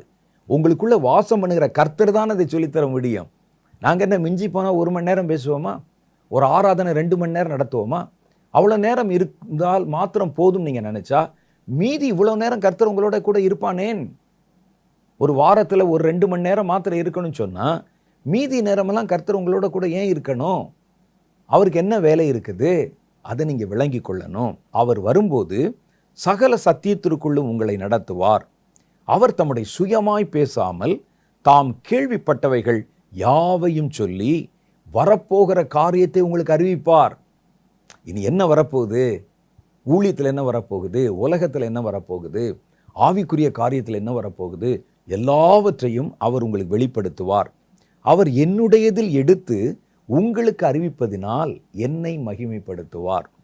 பரிசுத்த ஆவியானவரை, உங்களுக்குள் இருக்கிற ஆவியானவர் பரிசுத்த ஆவியானவர் என்று எப்படி கண்டுகொள்வதுன்னா, அவர் என்னை, அதாவது இயேசுவை மகிமைப்படுத்துவார். அதை விட்டுட்டு ஒரு ஆவியானவர் அந்த மனிதனை மகிமைப்படுத்தினா அல்லது வேற எதையாவது மகிமைப்படுத்தினா அது கர்த்தரால் உண்டான ஆவி அல்ல. கர்த்தருடைய ஆவி இயேசுவை மகிமைப்படுத்தும். பிதாவினுடையவைகள் யாவும் என்னுடையவைகள், அதனாலே அவர் என்னுடையதில் எடுத்து உங்களுக்கு அறிவிப்பார். பிதாவும் நானும் ஒன்றா இருக்கிறோம். அந்த ஆவியானவர் உங்களுக்குள்ளே இருக்கிற என்ன செய்வார்னா, பிதாவுடைய எல்லாமே எனக்கு கொடுக்கப்பட்டு விட்டது, என் கையில் இருக்குது. இந்த ஆவியானவர் அவைகளை எடுத்து உங்களுக்கு அறிவிப்பார். நான் பிதாவிடத்தில் போகிறபடியினால் கொஞ்ச காலத்தில் என்னை காணாதிருப்பீர்கள், மறுபடியும் கொஞ்ச காலத்தில் என்னை காண்பீர்கள் என்றார். ஆவியானவர் இதுக்குத்தான் நம்ம கூட இருக்கிறாரு, இதற்குத்தான் நம்ம கூட வாசம் பண்ணுகிறார். அடுத்து 4வது காரியம் பாருங்க. ஆவியானவர் நம்ம கூட வாசம் பண்ணினால் நம்மை கைவிடாது இருப்பாராம். நம்ம கூடவே இருந்து நமக்கு எந்த இடத்துல ஸ்லிப்பாகவும் தெரியாது, எந்த இடத்துல விலகவும் தெரியாது, எந்த இடத்துல விழுவோம் என்று தெரியாது. அப்போ பரிசுத்த ஆவியானவர் கூட இருந்து அப்படியே பார்த்து கொண்டே இருக்கிறார். உங்கள் நடைய, பேச்சை, நீங்கள் செய்கிற ஒவ்வொன்றையும். என் கால் சற்றே சறுக்குகிறது என்று சொல்லும்போது உங்களுடைய கரம் என்னை தாங்குகிறது என்கிறார். அப்போது ஒருத்தர் உங்களை பார்த்துக்கிட்டே இருக்கணும். எப்போ தாங்கும், எப்போ சறுக்கும், எப்போ நிமிர்வோம், எப்போ ஓடுவோம், எப்போ தளர்வோம் நமக்கு தெரியாது. வேதம் சொல்லுது, அவர் நமக்குள்ளே வாசம் பண்ணுகிறதுனால அவர் உங்களை கைவிடாது இருப்பார். கூடவே இருக்கிறார்ல, எப்படி கைவிடுவார்? எப்போ போயிட்டு வர்றவராக இருந்தால் அவர் வர்றதுக்குள்ளே ஏதாவது ஒன்று நடந்துடலாம். கூடவே இருக்கிறாரே, அவர் கைவிடாது இருப்பார். 1 ராஜாக்களின் புஸ்தகம் 6வது அதிகாரம் 12, 13 ஆகிய வசனங்கள் சொல்லுகிறது. நீ என் கட்டளைகளின்படி நடந்து என் நீதி நியாயங்களை நிறைவேற்றி என் கற்பனைகளின்படியெல்லாம் நடந்து கொள்ளும்படிக்கு அவைகளை கை கொண்டால், நீ கட்டுகிற இந்த ஆலயத்தை குறித்து நான் உன் தகப்பனாகிய தாவீதோடு சொன்ன என் வார்த்தையை உன்னிடத்தில் நிறைவேற்றுவேன். 13வது வசனம் சொல்லுது, இஸ்ரவேல் புத்திரர் நடுவிலே வாசம் பண்ணி, இதான் முக்கியமான வசனம், உங்கள் நடுவிலே வாசம் பண்ணி என் ஜனமாகிய இஸ்ரவேலை கைவிடாதிருப்பேன் என்கிறார். அது இஸ்ரவேலுக்கு சொல்லப்பட்டது மாத்திரல்ல, இஸ்ரவேலர்கள் நடுவிலே வாசம் பண்ணினார். அவர்களையே கைவிடாமல் இருந்தால் கர்த்தர் உங்கள் நடுவிலே வாசம் பண்ணலை, உங்களுக்கு உள்ளே வாசம் பண்ணுகிறார். நடுவில் வாசம் பண்ண ஜனத்தையே கைவிடலைன்னா உங்களுக்கு உள்ளே வாசம் பண்ணுகிற கர்த்தர் எப்படி உங்களை கைவிடுவார்? கர்த்தர் உங்கள் பாதைகள் முழுவதும் கூட இருந்து உங்களை கைவிடாதிருப்பார் என்று வேதம் சொல்லுகிறது. வாசம் பண்ணுகிறவரிடத்துல கர்த்தர் யாரிடத்துல வாசம் பண்ணுகிறாரோ அவர்களிடத்திலே கர்த்தருடைய மகிமை வெளிப்படுகிறது என்பதை குறித்து யோவான் 1:14 சொல்லுகிறது. அந்த வார்த்தை மாம்சமாகி கிருபையிலும் சத்தியத்திலும் நிறைந்தவராக நமக்குள்ளே வாசம் பண்ணினார், அவருடைய மகிமையை கண்டோம். கர்த்தர் உங்களுக்குள்ளே வாசம் பண்ணுறதை நீங்கள் உணர்ந்தா போதும், அதை விசுவாசித்தால் போதும். நீங்கள் கர்த்தரை காண்பது கஷ்டமே கிடையாது. உங்கள் ஒவ்வொரு காரியத்திலும் கர்த்தருடைய கரம் கிரியை செய்கிறத, கர்த்தர் பேசுகிறத. சிலர் கேட்பாங்க, கர்த்தர் பேசுகிறத கேட்க முடியும். ஏன் கேட்க முடியாது? அவர் பரலோகத்திலேருந்து பேசினதை பழைய ஏற்பாட்டில் கேட்டாங்க. இப்போ கர்த்தர் பரலோகத்திலேருந்து பேசலை, உங்களுக்குள்ளே இருந்து பேசுகிறார். ஏன் பக்கத்தில் எனக்குள்ளே இருந்து பேசுகிறது கேட்கலன்னா நான் அவ்வளோ பெரிய செவிடனா? இப்போ தூரத்துலேருந்து ஒருத்தர் பேசுகிறாரு எனக்கு கேட்கலன்னா நியாயம் இருக்குது. என் காது பக்கத்துலேருந்து ஒருத்தர் பேசுகிறாரு எனக்கு கேட்கலன்னு சொன்னால் குறை நம்மிடத்துல தான் இருக்குது. அவர் நம்மிடத்தில் வாசம் பண்ணினால் அவருடைய சத்தத்தை நீங்கள் கேட்பீங்க. இந்த அபிஷேகம் வேறொரு காரியத்தை செய்கிறது. நம்ம கூட கர்த்தர் பிதாவின் வாக்குத்தத்தமான இந்த வாக்குத்தத்தம் நம்மை ஆற்றி தேற்றுகிறது. யோவான் 16வது அதிகாரம் 6, 7 ஆகிய வசனங்கள் சொல்லுகிறது. ஆனாலும் நான் இவைகளை உங்களுக்கு சொன்னதினால் உங்கள் இருதயம் துக்கத்தால் நிறைந்திருக்கிறது. நான் உங்களுக்கு ஒரு உண்மையை சொல்லுகிறேன், நான் போகிறது உங்களுக்கு பிரயோஜனமாயிருக்கும். நான் போகாதிருந்தால் தேற்றரவாளன் உங்களிடத்தில் வரான். நான் போவேனே ஆனால் அவரை உங்களிடத்தில் அனுப்புவேன். அவருக்கு பேர் என்ன? தேற்றரவாளன். இந்த வாக்குத்தத்தத்தின் ஆவியானவர் உங்களை ஒவ்வொரு நேரமும் தேற்றுவதற்காகவே கூட இருக்கிறார். அவர் நம்மை தேற்றுவார் என்று வேதம் சொல்லுகிறது. ஏசாயா 66வது அதிகாரம் 13வது வசனத்தில் ஒருவனை அவன் தாய் தேற்றுவதைப் போல, எவ்வளவோ பேர் நம்மை தேற்றலாம், ஆனால் அவனை பெற்ற தாய் தேற்றுகிறாள் பாருங்க. அந்த தேறுதல் வேற யாரும் கொடுக்க முடியாது. ஒருவனை அவன் தாய் தேற்றுவதைப் போல நான் அவர்களை தேற்றுவேன். எப்போ வந்து தேற்றிட்டு போகிறது இல்லை, உங்களுக்குள்ளே நிரந்தரமாக தங்கி வாசம் பண்ணி உன்னை தேற்றுவதற்கு தான் கூடவே இருக்கிறேன். நீ ஊழியத்தில் சோர்ந்து போகலாம், நடையிலே சோர்ந்து போகலாம், வெளியிலே சோர்ந்து போகலாம், துரோகங்களால் சோர்ந்து போகலாம். ஒவ்வொரு நிமிஷம் உன்னை தேற்றுவதற்கு தான் உன் கூட நான் வாசம் பண்ணுகிறேன் என்று கர்த்தர் சொல்லுகிறார். 3வது காரியம், அவர் ஏன் நமக்குள் வாசம் பண்ணுகிறார் என்றால் உங்களை கர்த்தருக்கென்று சாட்சியாக நிறுத்துகிறார். வேதத்தில் அவர் சொல்லும்போது அப்போஸ்தலர் புஸ்தகம் 1வது அதிகாரத்தில் பரிசுத்த ஆவியானவர் உங்களிடத்தில் வரும்பொழுது நீங்கள் பெலனடைந்து எருசலேமிலும் யூதேயாவிலும் சமாரியாவிலும் உலகம் முழுவதிலும் எனக்கு சாட்சியாக இருப்பீங்க. அந்த பிதாவின் வாக்குத்தத்தம் 3 காரியங்களை உங்களுக்குள்ளே செய்கிறது. உங்களை கர்த்தருக்கு சாட்சியாய் மாற்றுகிறது. உலகம் முழுவதற்கும் நீங்கள் எங்கே போனாலும் கர்த்தருடைய ஜனம் என்று சொல்லத்தக்கதாக உங்களை சாட்சியாக நிலைநிறுத்துவதற்கு அந்த வாக்குத்தத்தம் பயன்படுத்தப்படுகிறது. உங்களுடைய பாதையில் நடையில் தேற்றி தேற்றி தேற்றி பலப்படுத்துவதற்கு அந்த வாக்குத்தத்தம் உங்களுக்கு கொடுக்கப்பட்டிருக்கிறது. உங்களோட கூட எப்பொழுதும் தங்கி தாபரித்து தம்முடைய மகிமையை வெளிப்படுத்தி தம்மை நீங்கள் அறியும்படி செய்வதற்கு அந்த வாக்குத்தத்தம் நமக்கு கட்டளையிடப்பட்டிருக்கிறது. இது பேர்தான் பிதாவின் வாக்குத்தத்தம். பேசுனா இன்னும் நிறையா பேசலாம். அந்த வாக்குத்தத்தத்தில் இருக்கிற மகிமை, அந்த வாக்குத்தத்த அபிஷேகத்தில் இருக்கிற வல்லமை, அது நம்ம கூட தான் இருக்குது. அந்த அபிஷேகத்தை நீங்கள் உணர்ந்து கொண்டால், அந்த ஆவியானவருடைய வாக்குத்தத்தத்தை நீங்கள் புரிந்து கொண்டால், அதை நீங்கள் விசுவாசித்தால், அந்த வாக்குத்தத்தம் செய்கிற எல்லா நன்மைகளும் உங்களுக்கு கிடைக்கும். வாக்குத்தத்தம் என்பதை எப்பவும் பாருங்க, புரிந்து கொள்வதில் தான் இருக்குது, அதை விசுவாசிப்பதில் தான் இருக்குது, அதற்கு கீழ்ப்படிவதில் தான் இருக்குது. அப்போ நான் ஏற்கனவே சொன்ன மாதிரி பாருங்க, முதல்ல நம்ம எதை வளர்த்து கொள்ளணும்? பரிசுத்த ஆவியானவர் பிதாவின் வாக்குத்தத்தம் என்பது உலகத்தின் முடிவு பரியந்தம் சதா சர்வ நாட்களிலும் நம்மோடு இருக்கிற கர்த்தருடைய ஆழ்த்துவத்தை குறித்த வாக்குத்தத்தம். அப்போ நிறைய பேர் நம்ம நினைக்கிறோம் ப்ரேயர் முடிஞ்சோன்னே ஆவியானவர் போயிடுவார். நம்ம என்னதான் நம்ம நம்பினாலும் நம்முடைய செயல்பாட்டில் அதை காட்டுறதில்லை. ஆவியானவர் எப்பொழுதும் இருக்கிறாருங்கிற நம்பிக்கை நீங்கள் வளருங்க. அந்த விசுவாசத்தை உறுதிப்படுத்துங்க. ஒருவர் நம்ம கூட இருந்தால் எப்படி நடந்து கொள்வோமோ அது மாதிரி நடந்து கொள்ளுங்க. அடுத்து அவர் உங்களை தேற்றுகிறார். நம்முடைய இருதயத்தை அவர் உயிர்ப்பித்து கொண்டே இருக்கிறார். நம்முடைய ஜீவனை புதுப்பித்து கொண்டே இருக்கிறார். அதெல்லாம் நீங்கள் அந்த வாக்குத்தத்தத்தை விசுவாசித்தால், அந்த வாக்குத்தத்தத்தை நம்பினால், அந்த வாக்குத்தத்தத்துக்கு கீழ்ப்படிந்தால், அந்த வாக்குத்தத்தம் உங்கள் வாழ்க்கையில கிரியை செய்யும், கனி கொடுக்கும் என்பதை மறந்துடக்கூடாது. நான் ஏற்கனவே சொன்ன மாதிரி வேதத்தில் எத்தனையோ வாக்குத்தத்தங்கள் சொல்லப்பட்டிருந்தாலும் பிதாவின் வாக்குத்தத்தம் என்ற இந்த வாக்குத்தத்தம் தான் அவர் கொடுத்த வாக்குத்தத்தத்திலேயே பிரதானமானதும் மகிமை பொருந்தினதும் தலைமையானதுமான வாக்குத்தத்தம். அப்போ இந்த வாக்குத்தத்தத்தை பெற்ற நீங்களும் நானும் எவ்வளோ பாக்கியசாலிகள். அந்த வாக்குத்தத்தத்தை பயன்படுத்துங்க, அதோடைய நன்மைகளை பெற்றுக்கொள்ளுங்க. அது உங்களை உருவாக்கி கர்த்தருக்கு முன்பாக உங்களை மகிமை பொருந்தினவர்களாக, உண்மையும் உத்தமம் உள்ளவர்களாக நிலைநிறுத்த இந்த வாக்குத்தத்தம் உதவி செய்யும். தலைகளை தாழ்த்தி கண்களை மூடி சின்ன ஜெபம் செய்யலாமா? கர்த்தரும் இரட்சகருமாகிய எங்கள் ஆண்டவரே, நீர் எங்களுக்கு வாக்குத்தத்தம் பண்ணின பல காரியங்களை நாங்கள் வேதத்தில் வாசிக்க நேரிட்டாலும் அந்த வாக்குத்தத்தங்கள் எல்லாவற்றுக்கும் சிகரம் வைத்ததைப் போல, மகிமை மணிமுடி சூட்டினதைப் போல ஒரு பெரிய வாக்குத்தத்தத்தை எங்களுக்கென்று நீர் வாக்கு பண்ணினீர். என்றைக்கும் எங்களோடு கூட இருக்கும் தேவனுடைய வல்லமை, என்றைக்கும் எங்களோடு வாசம் பண்ணுகிற தேவத்துவம், இந்த வாக்குத்தத்தம் பிதாவின் வாக்குத்தத்தம் என்று சொல்லப்பட்டிருக்கிறது. இதை நாங்கள் பெற்றுக்கொண்டிருக்கிறோம். ஆனாலும் அதை நாங்கள் முழுவதும் புரிந்து கொள்ளாமல், அந்த வாக்குத்தத்தம் எப்படி செயல்படுகிறது என்பதை அறிந்து கொள்ளாமல் அதை பயன்படுத்தாமலே போய்விட்டோம். ஆண்டவரே, இன்றைக்கு எங்களுடைய கண்களை நீர் திறந்திருக்கிறேன். கர்த்தரும் இரட்சகருமாகிய ஆண்டவரே, அந்த வாக்குத்தத்தத்தை நாங்கள் விசுவாசிக்க எங்களுக்கு பலனை தந்தருளும். அந்த வாக்குத்தத்தம் எப்பொழுதும் எங்களோடு இருக்கிறது.